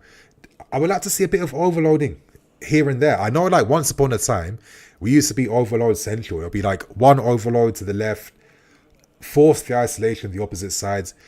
Can we not see a bit of both? Sometimes bit of, you know, boxing in the middle. Other times a bit of like overloading down either flank. Just something like that. Just to stretch these teams open, right? But also, I think combination is like shit player quality. I think a lot of these guys, I'm looking at like the movements they pick up and what they're doing. They're all just like, it's like they're going in the positions they were told to be in. But it's like they're not using their brains. They're not adding anything else other than what they were told to do, which is disappointing. I've seen a few situations where I'm thinking, rah, why don't you just make a little third man run to free up space for someone? Like you're not nowhere near the ball. You're not gonna get the ball, yeah. Yeah, you're between the lines. There's 2 guys in front of you, one on this side, one behind you. You're a waste of a man right now. Why don't you free up space for your boy? Like, I don't know if it's just like footballers are kind of dumb like this, or like they just have to follow the manager's instructions to a T. I just don't get it, man. But it produces these types of games now where it feels like we've been... Not only do we tire ourselves out, but we've also been sussed out. And it feels like Graham Potter, he's come here. Graham Potter's done his homework and he's figured out, okay, how can I get back at these pagans that tried ruining my career, you know? Dylan, Jackson is simply not good enough. Yep. Okay, Dex, are we actually... Shit, I missed that. Fuck. XYZ. Maresca out. Just a championship manager. Why is he not using Jalaba? I mean, bro, I don't know what difference it really makes. I'm past that point where Gu starting over Jackson. Like, here's my thing, you guys. If you were to swap, let's say, Gu for Nico or Jalaba for Corwood or whatever, like, how does that change the way we play to break down the opposition? Like, what does that actually do to change the way we play? We're going to play the exact same way, regardless of who's playing over who, right? Let's keep it real. Like, we're going to play the exact same way. Could you be a bit brave? Could you decide to yourself, Corwell, you know what? I'm going to take you off I'm going to move Kukurea there. I'm going to move Nkunku to play in the channel alongside Sancho. Are you going to do something like that? Maybe that's a bit too much. I don't know. I don't know. Trey, West Ham are going to defend for their lives second half. Boy, I mean, we predicted the script. We know how it's going to end. Let's keep it real. Nini, your English kids aren't good enough. I don't know why they're my English kids. And I don't know why. Like every time we do shit, there's always one man that's looking to blame the Cobham guys for something. You know, crazy. Charlie Mahoney, I've backed Cornwall since Huddersfield, but he's been shit for a couple months now, and I feel disappointed. I mean, these moments happen, man. You know, these guys don't play good forever. It's just how development is, to be fair with you. He'll be better for these types of moments, but, you know, but I want to see what do they say about this moment here.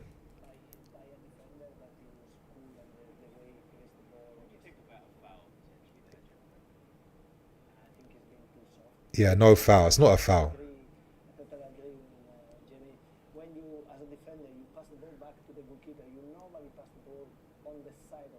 Yeah.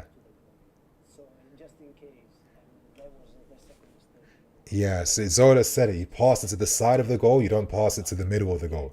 That was a mistake there. So, yeah. Again, Cornwall's mistake. Definitely Cole's mistake. I wish I could, like, really hear what Gianfranco's saying. But, I mean, you guys, if you're looking at the replays of moments we made, I think we did enough to at least force some stuff on target, bare minimum. A Kukurea header out to Mars with that one.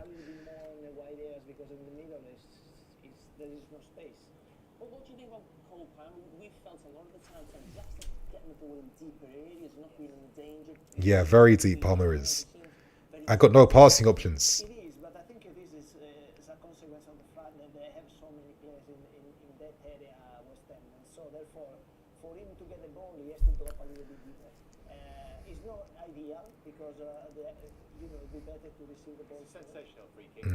Yeah.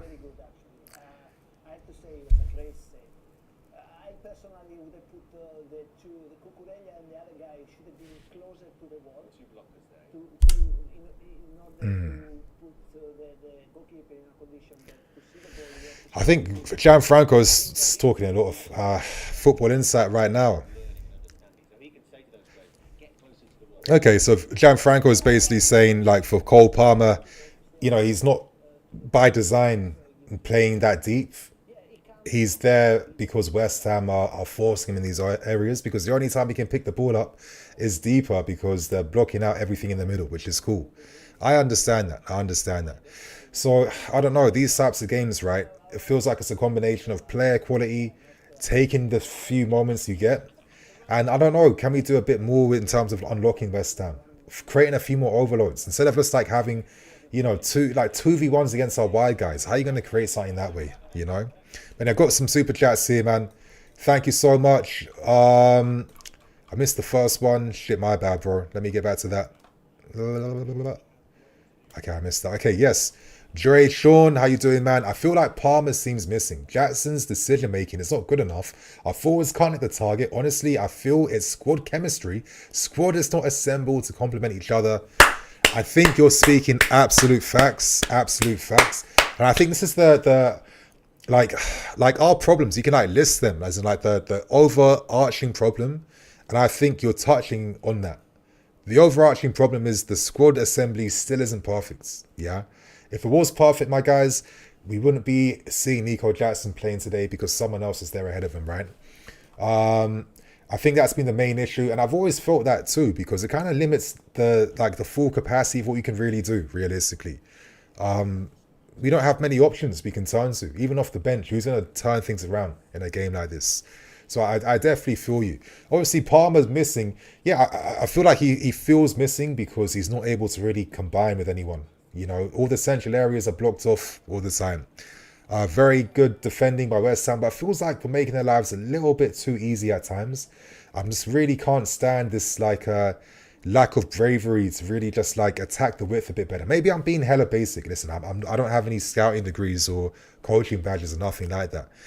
But it just feels like when we were scoring goals during that good form we had, I would always see like a Kukurea run in the middle. I would see the wide guys were better supported. I would just see a bit more, you know, imagination down that side. It's like even free up an opportunity for like a Sancho or Madueke to have the space to cut inside to take a shot off. Just opening up little possibilities like that. I feel like our possibilities are definitely closed off at the moment. But yeah, as Sean's saying, man, I feel the squad assembly was not perfect. Hence why Felix is out here. Once upon a time when we signed Felix, we thought we were signing Felix for this particular game we're watching right now. Is your skill, is your imagination, are you going to like Fugazi starting out from nowhere and get us back in the game? But that's not been the case, you know? So yeah, thank you for that, bro. Appreciate the super chat and thank you for your question. I got another one here from Reese Thomas. Thank you, Reese, for the super chat, man. If you could bring back one Chelsea super sub on from the last 20 years, who would you bring on? Oh, you got me thinking right now. A super sub. So I guess that doesn't, I can't say cheat codes like Hazard and Drogba, can I? If I could have one guy right now, it probably would be like Didier Drogba. Yeah, but a super sub, that's such a good question. Who was like a cheat code for us, like a super sub? Yeah, I need to think. That's a good question. I'm not prepared for this. I'm not prepared. Like, chat, you guys have to help me out. Like, let's help answer Reese's question. If you could bring back one super sub from the last 20 years, who would you bring on?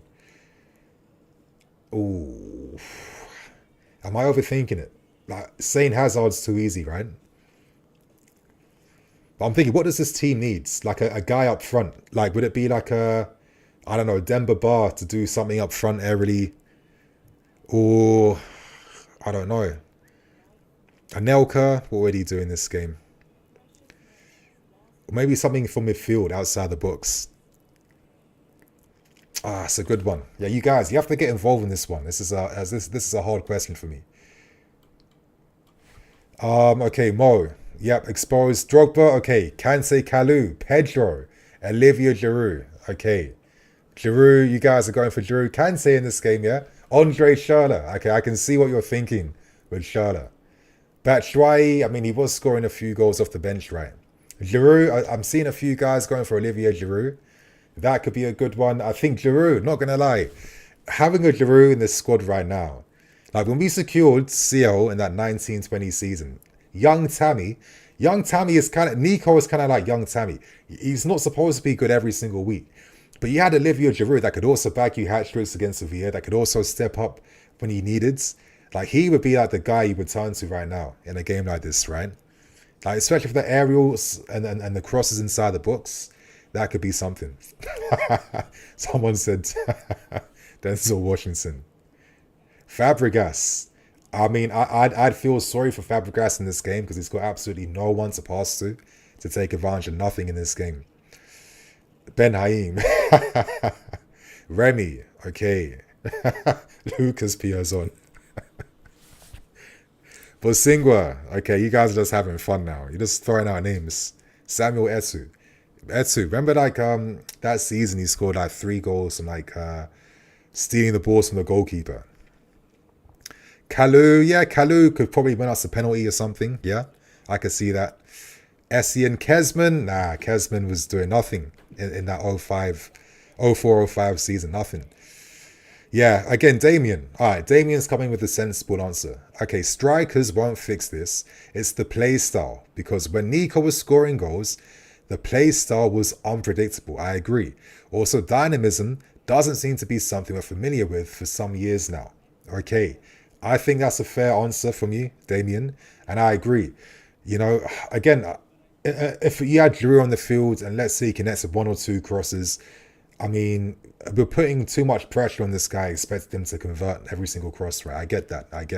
I do feel like the dynamism is lost, and I feel like we just don't see as many overloads like we used to. Like, do you guys remember, like, during the start of this season, we were like overload central.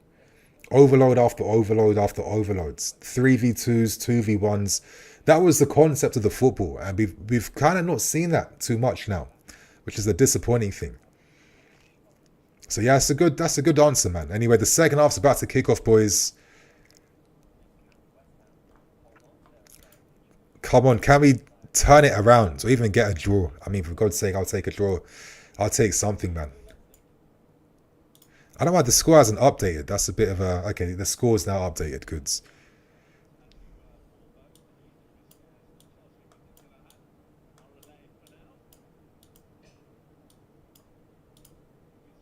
Okay, about to kick off second half.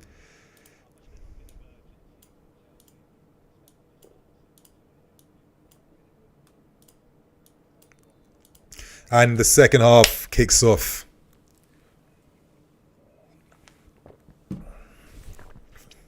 Tosin heads it to Nico.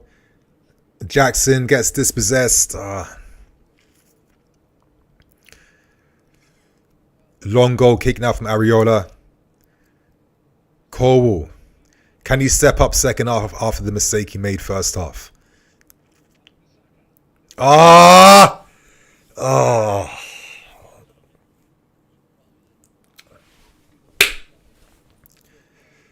Come on, signal, man. Not an encouraging start to the second half. Cole mistake, backheader, glances off his spin, and Emerson with an audacious attempt. But he scored recently for West Ham, so I can see why he's taking that shot. Anyway, Corwell. Back to Reese. Reese, carry it forward, just be a bit progressive. Enzo drifts wide. Palmer's in the middle. Maybe he's a bit too central, maybe. I mean, I don't know. I really don't know, to be fair with you guys. See, Noni 1v1 against this man, comes inside. Like, again, Reese, like, see what I mean? Like, do we... Like, are we, like, creating the overloads good enough? Like, Enzo, he's not really offering much of anything. I wouldn't mind just seeing Enzo swapping with Palmer, for God's sake. I want Palmer drifting off out wide a little bit, just to combine with Noni to unlock West Ham a bit differently. It's just so flat, like way too flat.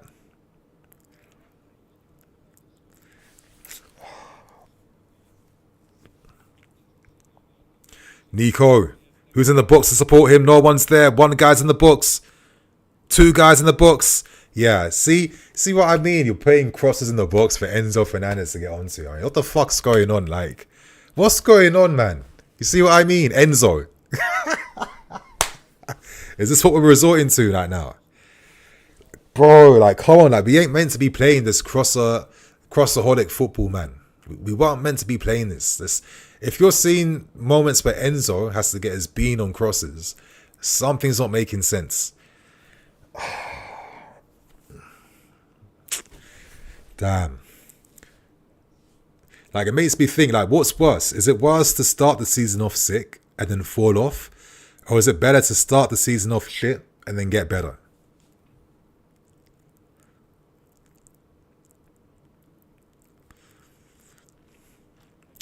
I'm going to say it one more time, but it's these games I always think of. Like, when I call for guys like Kudus, a guy like Kudus, like, you can't, he's just going to play his game, and no matter what. Like, if he wants to get past a player or two, he'll do that. He'll make something happen, you know? Like, having more of those types of guys who aren't just so system reliant all the time, could that offer us something a bit different? Look, still looking to play through the middle, and I don't know why. I'm not seeing anyone, like, receiving out wides. Look, Enzo's moving inside to do fucking what now? Everyone's back in the middle again. Who's drifting out wide? All that space out wide. Noni's by himself now. He's got two men on him for the 15th time in the game. What's he going to do? The same bait old skill move. Yep. What can he do? What can he do? It's just like, come on, you're not even helping the wingers playing this way. And everyone's slow to react. No one's brave enough to step forward. It's like this by design football we're seeing right now. Moises, shit. See what I mean, man? It's the same move that's ended up doing nothing. Everyone's hella narrow in the middle. The guys wide are just hella isolated. Come on, Enzo, man. This can't be your only ideas, Enzo. I'm sorry. Like, come on, Enzo. I've seen you do better than this, man. I've seen them do better than this. Like, we're playing into the opposition's hands way too much right now. Way too much right now. Like, be a bit brave now. Take off... Honestly, I would even take off Enzo. I'm not really seeing him offering much, to be fair. I don't really think this guy's needed. Be a bit brave. Maybe have, like, go for, like, a back four, you know? Gusto. Get your ass up. Double up alongside Medweke. That's the shit I want to see. Like, let's not act like we don't have man on the bench that can at least offer us a different outlet. Like, you know what I mean? 4-2-3-1. We're playing that way now. Fullbacks, get your ass up. Palmer. To Madweke, okay, 2v1 again. What's he going to do against these guys? Smart option back to Palmer. Palmer, see what I mean? Palmer's turning into Gerrard this season. Just like being a one-man army solo guy at the moment. Back inside. Fuck me. Fuck me.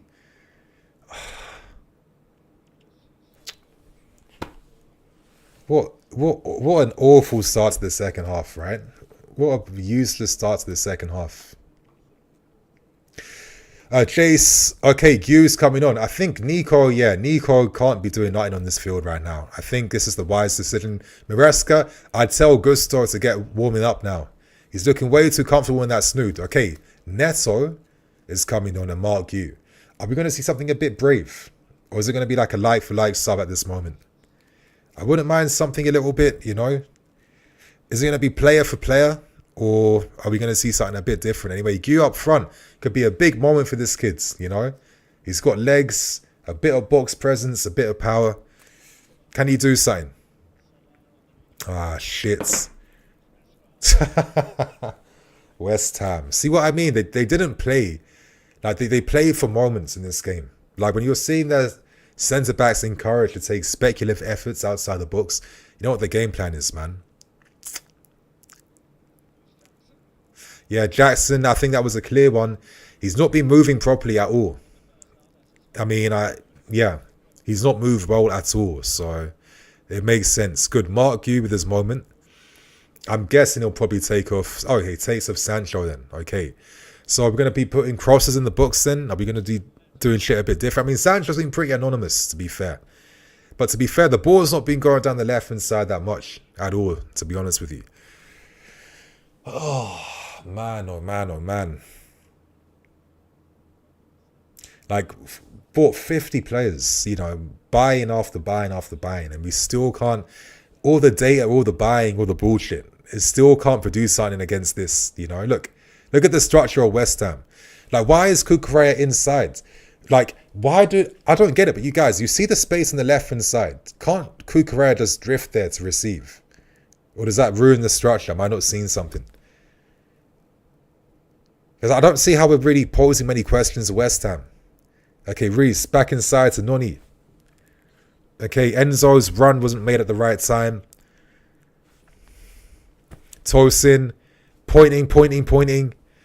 Oh, fucking hell. We're paying that pass to Kukurea then. Jesus Christ.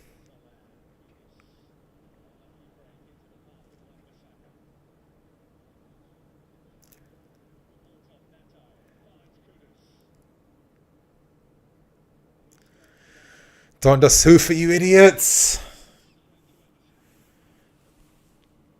Oh, come on, man.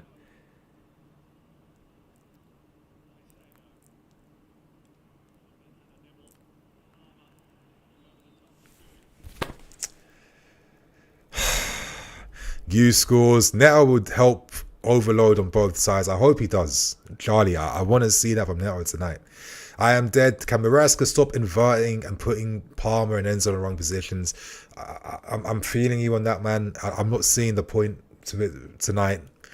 And it just feels like, you know, I remember Palmer, like, you know, certain games, like, you should know when to use certain guys at certain times, right? Like, Palmer in that right channel, receiving there, dragging West Ham players out of position, that could be more beneficial. Look, everyone's inside. Enzo's inside, doing what? Occupying who? It's like, oh, is this football thing that hard? It's like the same thing over and over again. Is it really that hard to figure out what to do?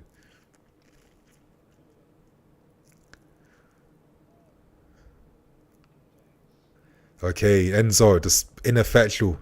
Done nothing in this game. That's it. Oh, fuck off. Oh my God, Enzo, you're falling for the bait, man. We're playing like idiots right now. I think I got a super chat somewhere. Shit, how am I even missing this?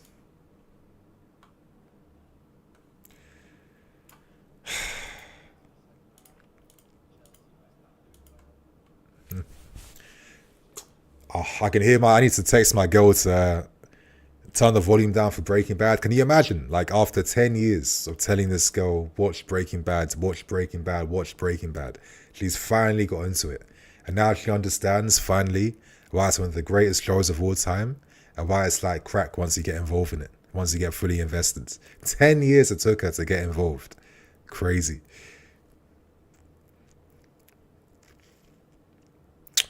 But right now, Maresca, you know, Porter's come back. He's come back to his old post right now, and he's, you know, showing you the ways at the moment, Maresca. I'm not really seeing you do too much right now, man. I'm not seeing too much, Enzo. Not seeing too much, man.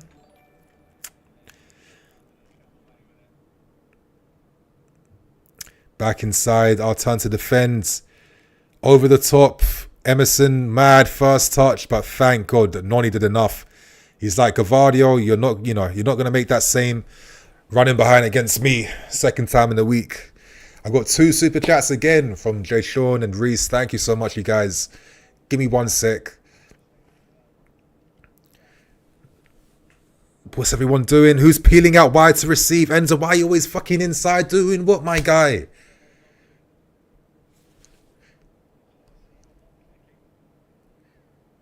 Yeah, oh my lords, man, this is mad. Just out of ideas. These guys don't know what they're doing right now. Just in front of West Ham, in front. Very slow, very methodical. No ideas. Just everyone's hiding inside the field, waiting to receive this Hollywood line breaker. Like, it's not smart, you guys. Come on. Fucking hell, what's going on? Soler.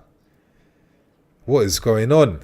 Okay, super chat time. Sean, we need 3-4-3 formation back and experienced players. This style of play is not us. We need experience. Badly, these kids have no fight in them. It's obvious. They burn out. They can't keep up with the intensity. We know this. And these super directors, they weren't patterned. They didn't clock this like from before the window even started. You didn't have to waste this whole window of opportunity FCing up. You just had to, okay, Mateta, get your ass here. You get your ass here. That's all we need right now. Watching Reece James getting outsped by Soler, I mean, what's going on? But I agree. They need more help, these guys. They need more help. And Reece, thank you, Reece. After a bit of research, it seems Daniel Sturridge is our best super sub.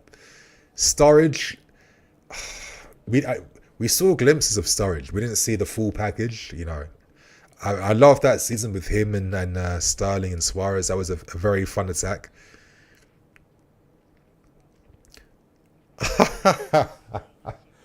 West Ham today, they got the confidence on their side. You know, they got a big point against Villa. And I just was saying in my preview, they're going to come here. They're going to be playing with a bit of something tonight. Sean again, 3-4-3 won us the league and Premier League wide change. I feel like, you know, I look at like a Luis Enrique. You know, some games he's using a false 9, some games he's using the wing back system, some games he's using 3-4-3, 4-2-3-1. He's giving his team some ideas, right? I just feel like in this game today, would we not be a bit stronger if we had 2 overlapping fullbacks at least, you know? Oh, this is it. This is just desperation defending, panic defending. Somehow we get there, but we don't fully clear it. Palmer pussies out of that. More pressure back inside now. Yeah, this is just desperation stuff right now. Aye, boys, this hurts. Fucking hell.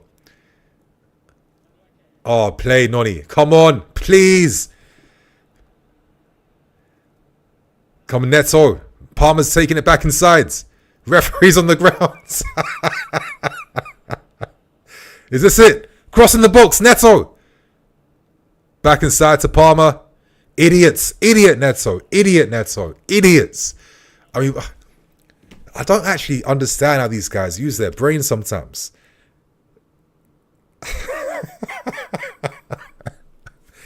I don't know how these guys use their brain. Neto was thinking, I know what I'm going to do. I'm going to take it back to my right foot. And I'm going to take a shot from this angle. When the angle's blocked off. Tosin, take a shot outside the box. Come on, where's the confidence? Just do it, man. Oh, yeah.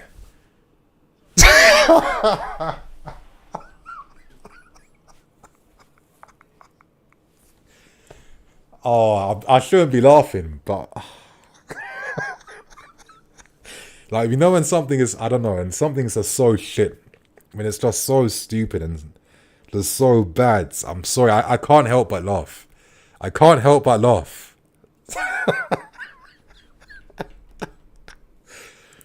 Oh, it's just embarrassing. I don't know why I'm laughing. Yeah, I shouldn't be doing this right now, but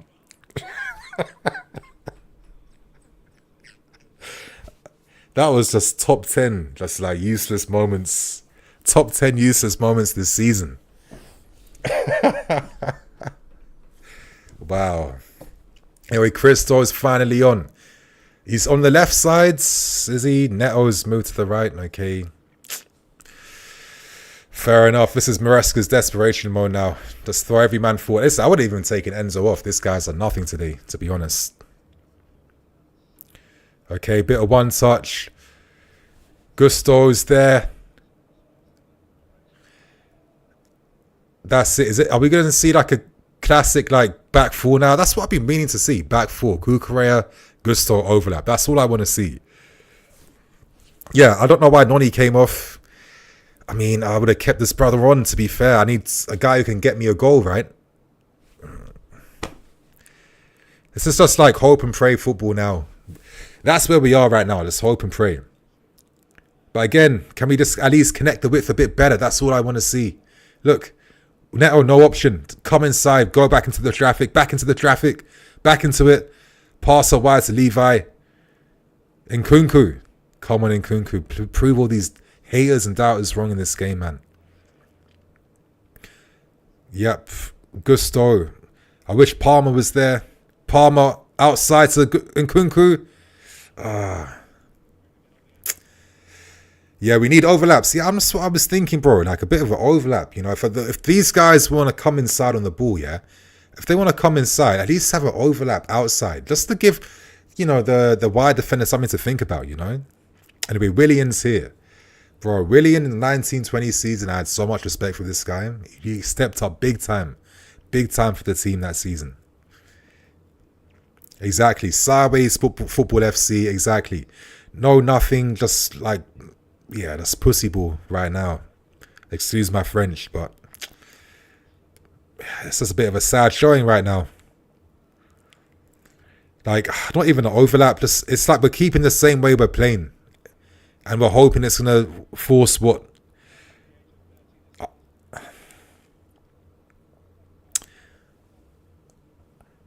Like, imagine this is the game you're seeing on deadline day, knowing that you can't do nothing to stop it or change it.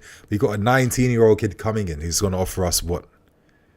Okay, Gu brings it down this chest well. Back to Christo.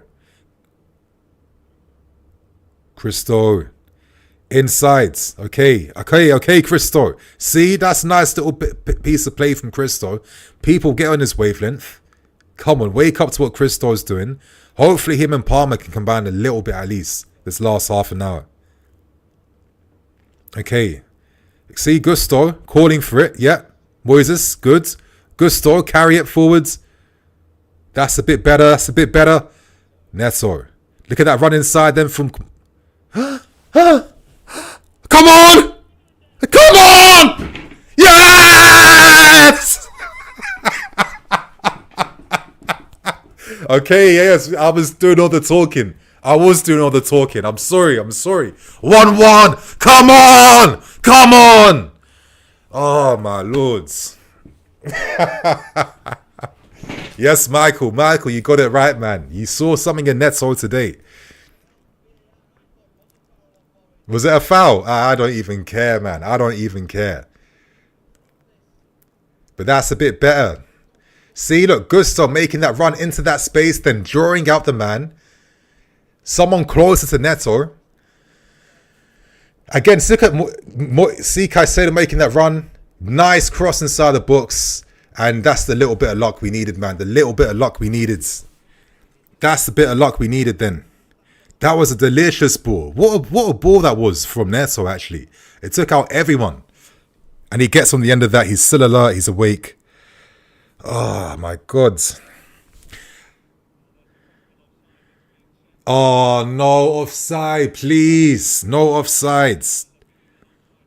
Oh, my God.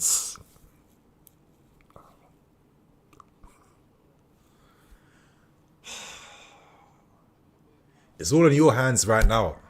This is in your hands right now. Come on.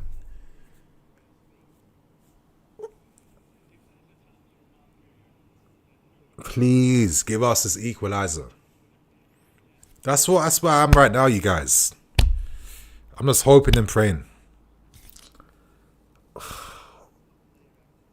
It's not clear. Come on. Now you can't prove nothing. Don't be a hater, ref. But these guys, they hate us.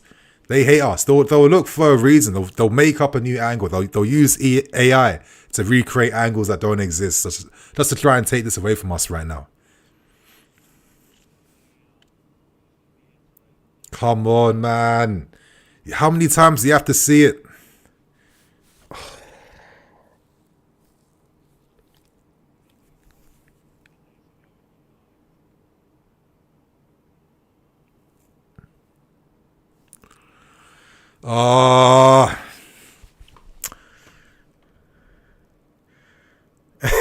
Yeah, I'm begging hard right now.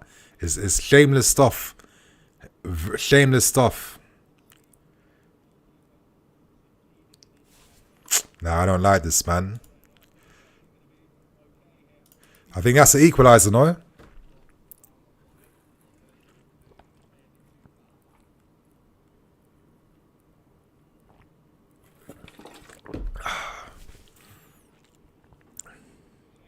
Come on!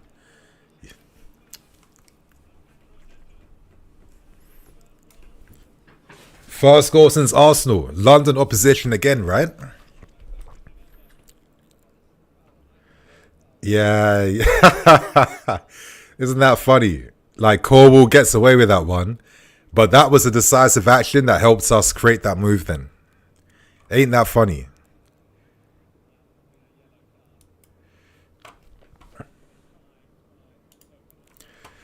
Hussein, yes, Hussein, bro, what you saying, man? Netzo was probably watching the live stream, hence the celebration. I think so. He shut me up real quick. I was capping hard. Oh, Enzo, relax with that, man. Relax with that, Enzo. Now, what I want to see, I want to see a Crystal and Kunku winner. That's what I'm here. That's what I'm living for right now. A Crystal and Kunku winner. But anyway, yeah, Netzo, I got to say that cross in the books, you guys. What were you guys saying about that? Beautiful delivery from Netzo to force that. A little bit of luck then. That's what we needed in a game like this, realistically.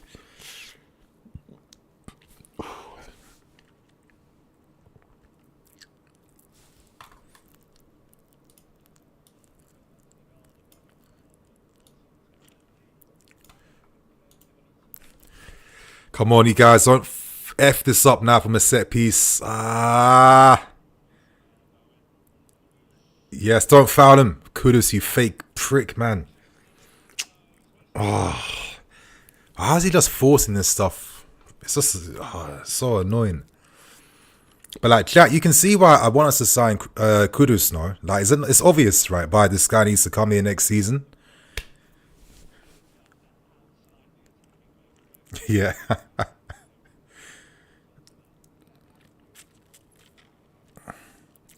But don't go to sleep right now, you guys. Please. Don't go to sleep right now. Set piece time. I'm seeing Enzo on Kudus. Kilman, Suchek peeling off back post. Kukurea. Caicedo double team. We're not suited for this, are we? We're not suited for this. In swing. Okay, that's it. That's hoof it. Counter attack time. Ay. That was not Nito, Netzo. That was not Nito. Oh, fuck off. Oh, my lords.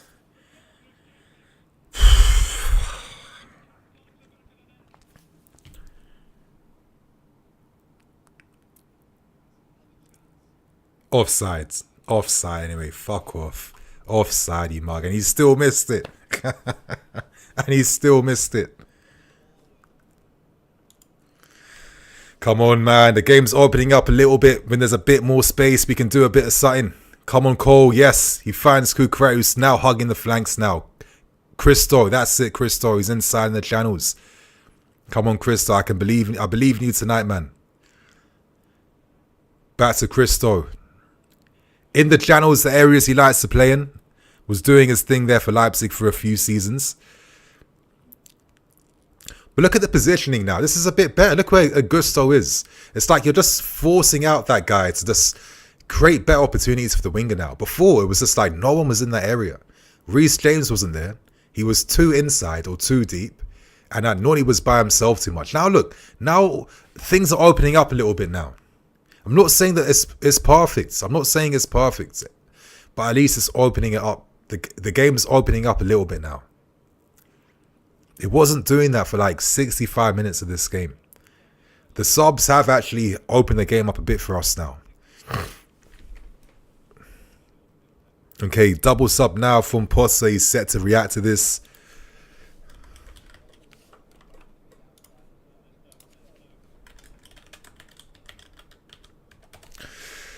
Okay, Emerson's coming off.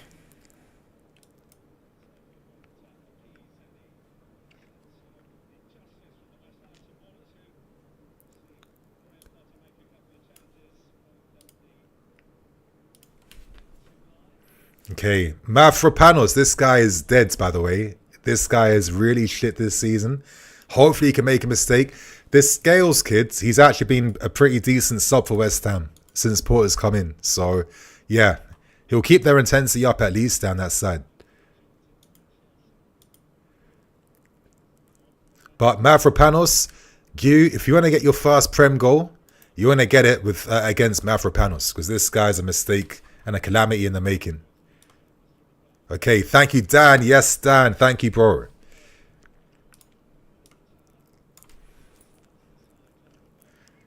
Okay, that's it. A bit more. That's it. Play it wide, Moises. Good play. See, Gusto's in a good area there. Ah, Gusto, my guy. What are you thinking? What were you thinking? Anyway, Dan. Yes, Dan. Can't help but feel Santos Ugo could help us. Yeah. I mean, I think a lot of us are feeling that way, to be fair with you. We've got this 19-year-old kid coming through. I mean, I'm wondering tactically what it's going to really offer us. Is that going to allow maybe Moises to get forward a bit more? Listen, certain games where we won them, let's not forget that you'd notice that Moises would win us like a penalty or two in certain games, or he'd be making that run further up the fields in between defenses. Is that what having a more DM-like player allows us to do? Oh, yes, Neto. He gets on the end of that very well. Neto, this is you, Neto. This is you, Neto. Oh, okay. Christo. Inside to Palmer. Back to Levi. Come on. Yes, the Gusto. That was the pass. Come on, Enzo. You're in the box. What are you going to do, though? Back to Gusto. Gusto left foot across. That's what we're here to do now. Oh, Palmer! Ah, shit. Bro, this game is gonna go. It's gonna go somewhere. That's it, Neto. Play Neto. Yes, Neto. Yes, Neto. Come on, Neto.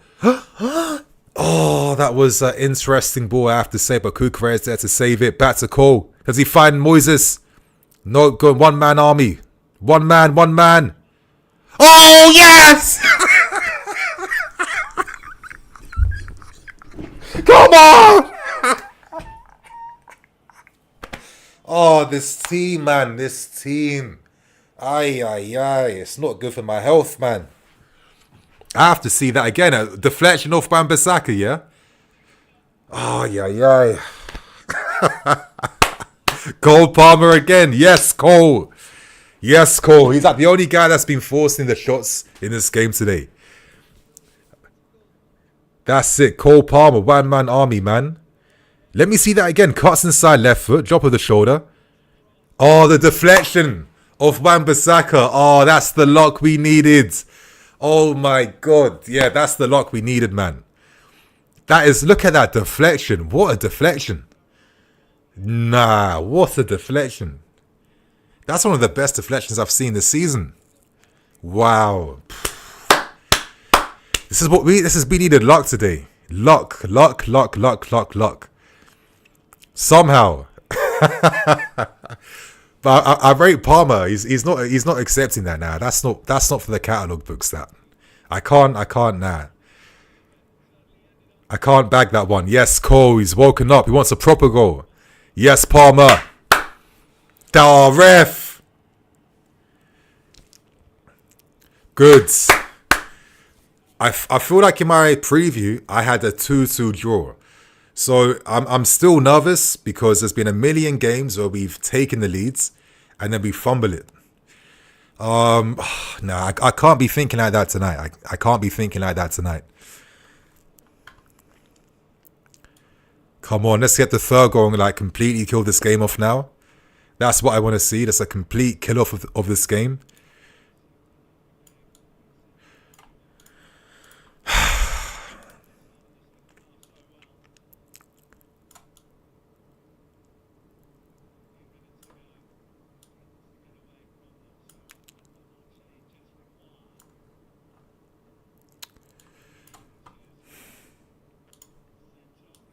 Okay, substitution time.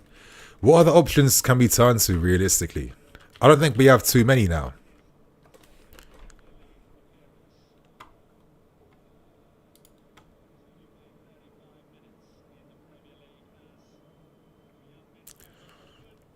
Okay, Orford's coming on. Soler's coming off. Danny Ings. Fucking hell, Ings. Like, normally, he's a guy you're just not even really thinking about, right? Not like current day Danny Ings. He's not doing the madness he was doing at Southampton all those years back. But in a game like this, where you're seeing a bit of luck helping both teams out, you're not seeing pretty goals today. You're seeing, like, luck and endeavour. You know, Ings coming on right now. Anyway, let's see what's going to happen here.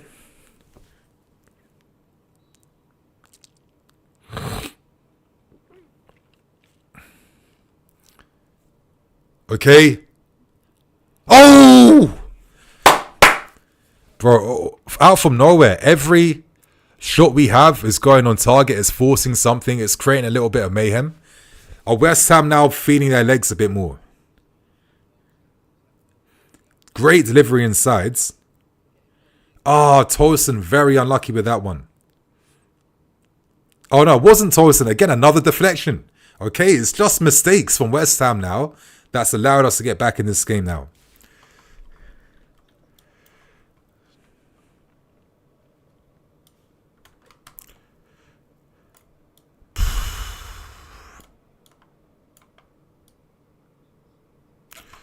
Okay.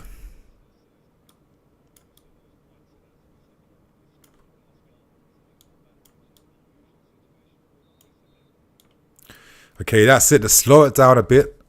Kill the pace of the game. Frustrate West Ham. Let West Ham come on to us a little bit. And hopefully find Neto down the counter. Just to, like, kick them, you know.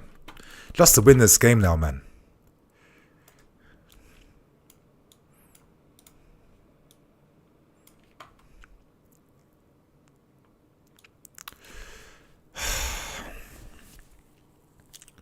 Yeah, we need this win. With Man City messing up, this is the moment now. Midi run of form, man. And Kunku. Yes, see, a bit of experience slows it down. That's it. Smart play. Not forcing it. Yes, Moises, play the smart pass. That's it. Oh! Yo, Cole Palmer has really stepped up in this second half. Great pass from Moises. Look at that play from Palmer. Oh, that's unlucky. Palmer, could you not just passed it into the net?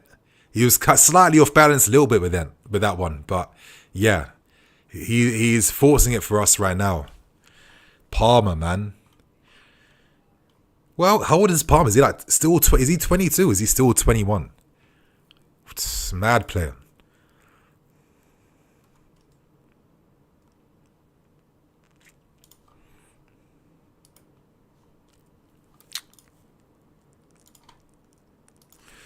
Okay, putting pressure on Mark Yu. At least he can maintain the intensity of the press. Closing down all the second balls. Lost causes. Putting in that work. Honestly, I would love if Gu could somehow bag a goal in this game. It would do absolute wonders for his confidence. Maresca's been saying that he's slowly getting there and slowly putting himself in the reckoning to be getting more access to minutes now. So hopefully, you know, love for this kid to get a goal in the game, man.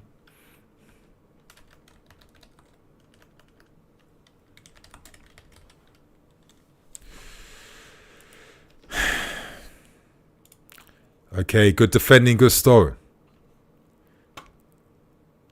Our turn to defend now. West Ham spread it wide.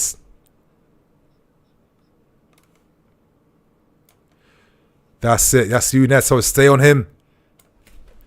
And it's okay. Offsides. Goods. Yeah, that deflection. They're showing the replay on Sky now. Ah, that's the luck we needed. That is exactly the luck we needed.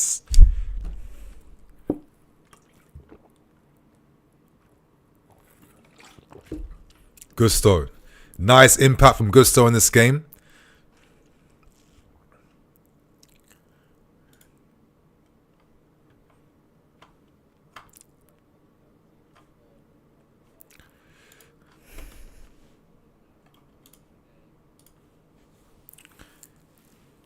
That's it, like what, 10, 15 minutes left to go. Be in a few subs, there'll be a bit of extra time.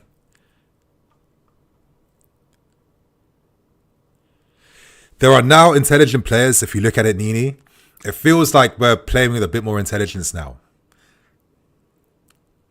I think the subs definitely helped. I think just having, you know what it is? I think having Nkunku bringing some balances in the inside helps a bit. That's it. Stay on Palmer. Stay on Kudus. Stay on Kudus. Yes, good defending, boys. Good defending. And slow it down, Jorgensen. Just slow it down. Slow it down. Frustrate them. We don't have to force nothing right now. But that was well defended then. And then Moises is there to sweep the danger up. But you know what it is? Is it? Are we actually seeing that it was a back four this whole time, the subs? It was a back four. Obviously, Kukureya's moved out wide. And Nkunku moved into the channels. He tucked inside. It was a back four. So what a lot of us wanted to see second half, you know, natural width from the fullbacks. It's just connected the width a bit better, hasn't it? It means that the wingers aren't just isolated by themselves 2v1. It's just helped us out a little bit more now. Honestly, look, Kukureya's on the outside and Nkunku inside, just keeping the ball, slowing it down. Look, that's what I want to see now. Smart play. Let West Ham come on to us. We don't have to force it. Don't force it now. You know, I'll take a win like this. Yeah, I'll take this win. We don't have to stat pads. We don't have to think about that stuff now. Just the 3 points. Good play. Good. And Nkunku Cole wasting as much time as possible. Now we shift to a back three. Gusto. That's it. Play it back to Jorgensen. Force West Ham onto us. Jorgensen, who do you find now? Left foot cross, pass. Okay, into the channel for Gu. That's it, Gu. Unlucky. Oh, free kick. Played.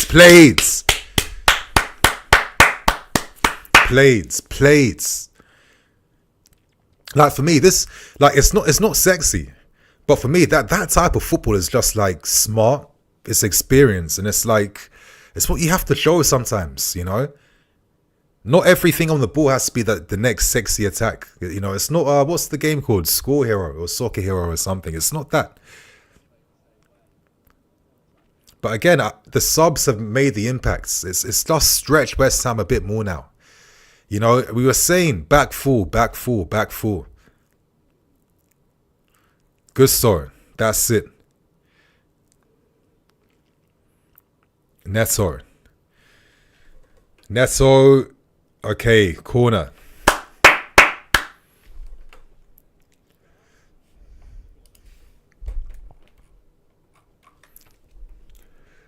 Can we kill this game off now? 2 words, Royal King TV. Game management. Yes, bro. Game management. That's what we're here for right now. Game management. See Palmer going as slow as humanly possible to take this corner. That's what I want to see. Nick, I'm loving you running the channels and giving the centre-back something to deal with. Yes, Nick. Now we're looking like a bit more experienced now. You know, Maresca, credit to him, this guy changed things around with the tactics. And we got a bit of luck, let's keep it real. But you need that in the game sometimes. I don't take any shame in accepting the luck. Can we kill this off with a set piece now? Bro, right, come on, let's flipping internet, man. It's lagging up right now.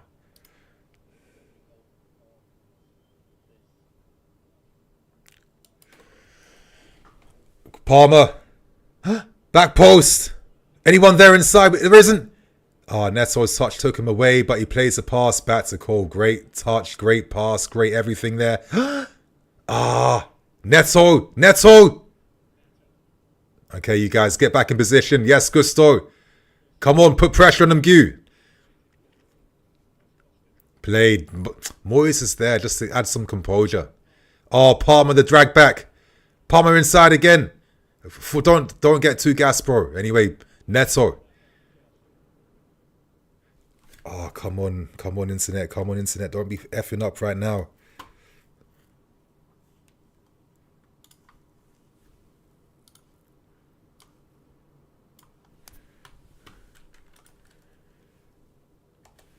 Okay, all right, you guys, give me 1 sec. I don't know what the hell's happened with my flipping stream.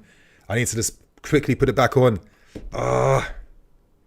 Yes, I know that.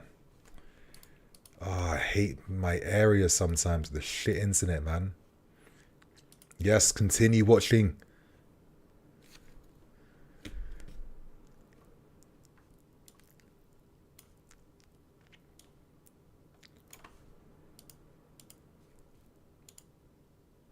God damn it.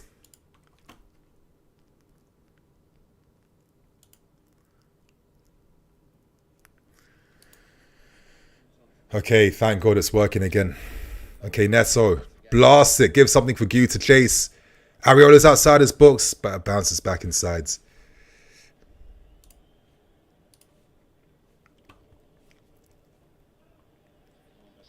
Bissaka on the ball. Uh-oh. Yes, tackle. Yes, Cole. Yes, Cole. Shit. Oh, defending boys. Yes, Gusto. Neto, man. Game changer, Neto. Everything's just bouncing his way. And he wins the free kick. Insult to injury. That's it, man. We're nearly there, boys. Like, what, 5-6 minutes and the game's over? Come on.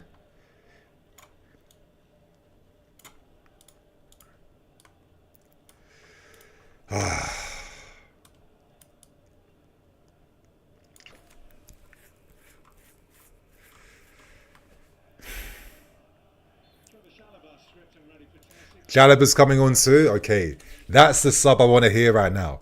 I got a lead to defend and Jalaba's about to come on. Perfect. What a switch ball. Very ambitious, but at least with the guys up the field there. Enzo finds Neto. Neto has been a very effective outlet against West Ham down the right side. Inside to Gusto. And Nkunku, just nice little experience on the ball. Just adding a bit of like tempo control from Nkunku. That's what I've liked about Nkunku's cameo today. Just a bit of tempo control. Not forcing it. Not rushing the play. Yes. Jalaba's coming on for Palmer. Okay. Palmer's... I hope all you guys right now, I hope you're giving Palmer a round of applause. Come on. You got to show some respect for Cole Palmer.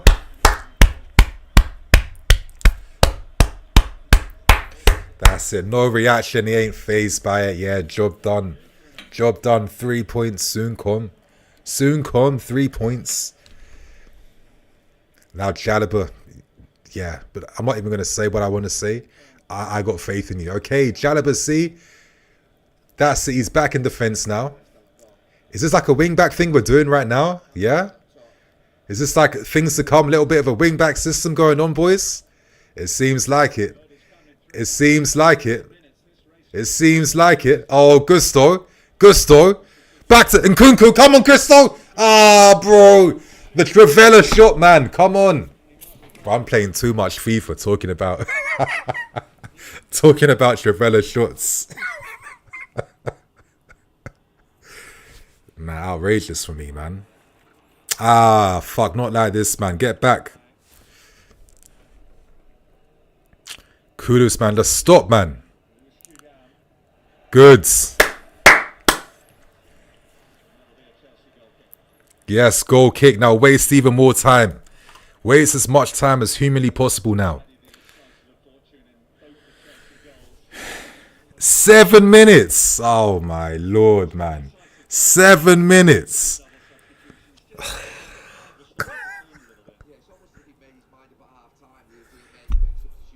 7 minutes, bro.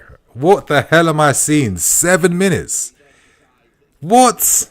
How does this make any sense? Yeah, I need to touch grass, man. I don't know what came out my mouth so confidently then. I blame the TV angle.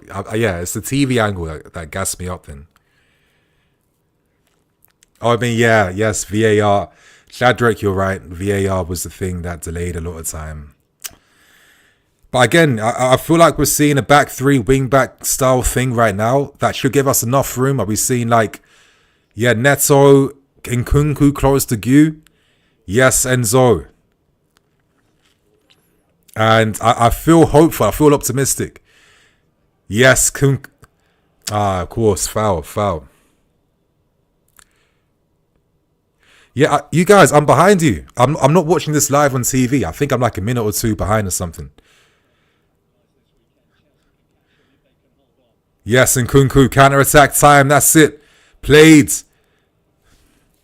Gu wants the ball. He's pointing between the defence, but sorry, Gu.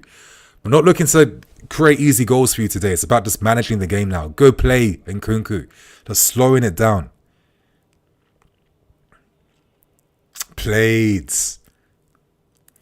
Do you guys think I'm just like gassing it a bit too much with Nkunku? Are you noticing that he's just like slowing it down for us doing the right things? Charlie Sloth. Yes, Neto, that's your man. All day. You. Back to Gusto. Inside. Come on, Colwell, man. Win that foul for the team, man. I think Yadi was booked already, no? Played. When's the last time we've seen proper game management, man? When's the last time we've seen actual game management? It feels like it's been months, boys. It's been absolutely months. Exactly, Olufemi and Nkunku dictating the tempo. You need that sometimes. Like, one thing I've always liked about Christo is that he plays in gears. Like, he can play at a fast pace. He can play at second gear. He can slow it down. And it makes him unpredictable. I feel like if he was regularly playing with this team, they would clock his rhythm a bit more. But I think it's been a good impact. And you know what we're seeing now is something that I've been hoping we can see second half of the season. Yeah, Maresca, you don't have the squads to play your inverted, football, whatever. But there's options you can turn to. There's tactics you can turn to. Oh, great warrior play from Gu, man. He made that ball. Here's Neto comes back inside. Back to Gu. Oh, unlucky Mark. Oh, no. Nah. It can't be. Take the foul. Win the foul. Foul this guy. Foul him. Oh, my God.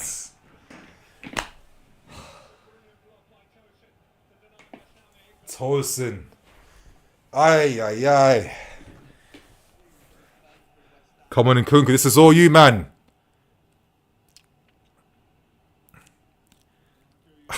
Plays it all the way back. Oh, my God. Fucking hell.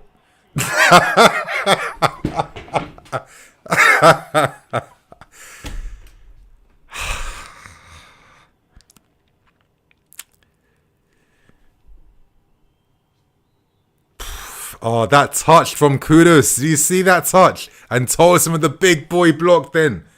My God. Oh. I'm telling you, Kudus is too techie, man. Like, this guy's got to be playing for us next season.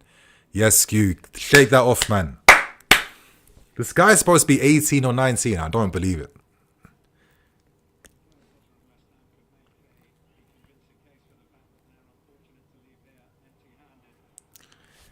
Oh, fuck's sake. Good defending. Come on, just stay a bit organized. Follow your men, please. We're so close right now. We're actually so close right now.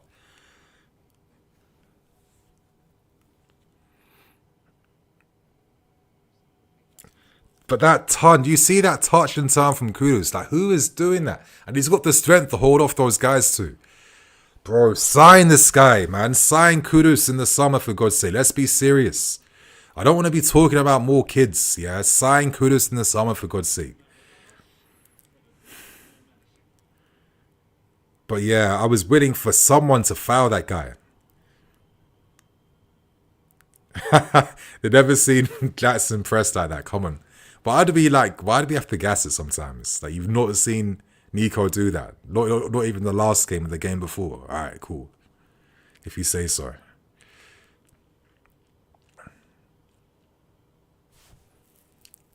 Come on, less than 1 minute to go now, boys. But we're basically there.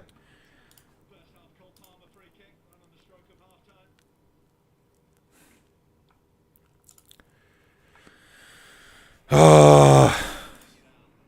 Come on, boys. We're nearly there.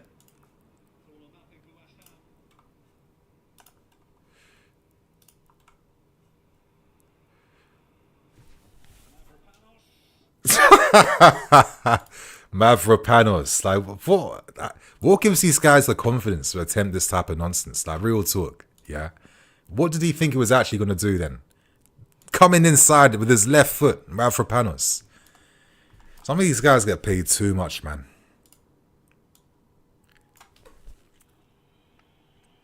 That's it, boys. Played. Come on! Come on! Oh. Good lord, man. Good lord. But when West Ham made it 1-0, a lot of us thought this is the game done, right? This is the game over.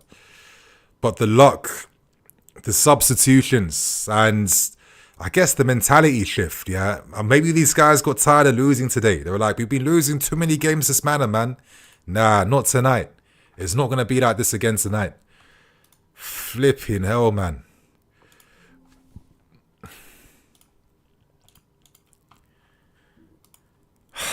I need to just let this win soak in, man. I have to just embrace this win for a second now. I mean, it's been a long time since I've seen 3 points at Stamford Bridge. You would have thought. A very long time. But I have to say credit to everyone. Tonight, we didn't have to win sexy. We just had to win. And this is the most rugged win we've seen. It's like, this is the most rugged win we've seen since, is it like Nottingham Forest or Bournemouth? And those against like Bournemouth too, we weren't that good when Christo came in last minute to make it 2-1. Like, we don't see this type of win too often. There were some nervy moments, heart in mouth, but I think enough was done. And I thought Maresca's game management near the end, like seeing him manage the game, it makes me actually think about the City game a bit differently. If we took some of our chances and if we had like a lead, maybe we're seeing this wing-back thing near the end. Maybe we're seeing a few more subs and tweaks that Maresca wanted to turn towards. I got to say, man, you know, going to the back 4 route, going to the back 5 route, it helps us seal out the win today. I got to say that. Anyway, Graham Potter, listen, I don't hate this guy. I thought some of the guys in the fan base was doing this guy a bit too dirty, I have to say. It was a good game against West Ham today. But yeah, man, boys, I need to rush off. I need to make this review right now. Obviously, I've got another news video that's ready to be uploaded as well. So I can't waste no more time. Obviously, thank you to everyone who showed love. Thank you to everyone who sent in super chats, all the support and everyone. So thank you. Back into 4th place right now. 4 points behind Nottingham Forest, but at least 2 ahead of Man City. And the run of games now is not as crazy. It's not as difficult as it was before. So at least there's something now, hopefully, to build from. So my friends, I'm out now. I need to get cracking with this work, and I'll see you guys all soon. Cool.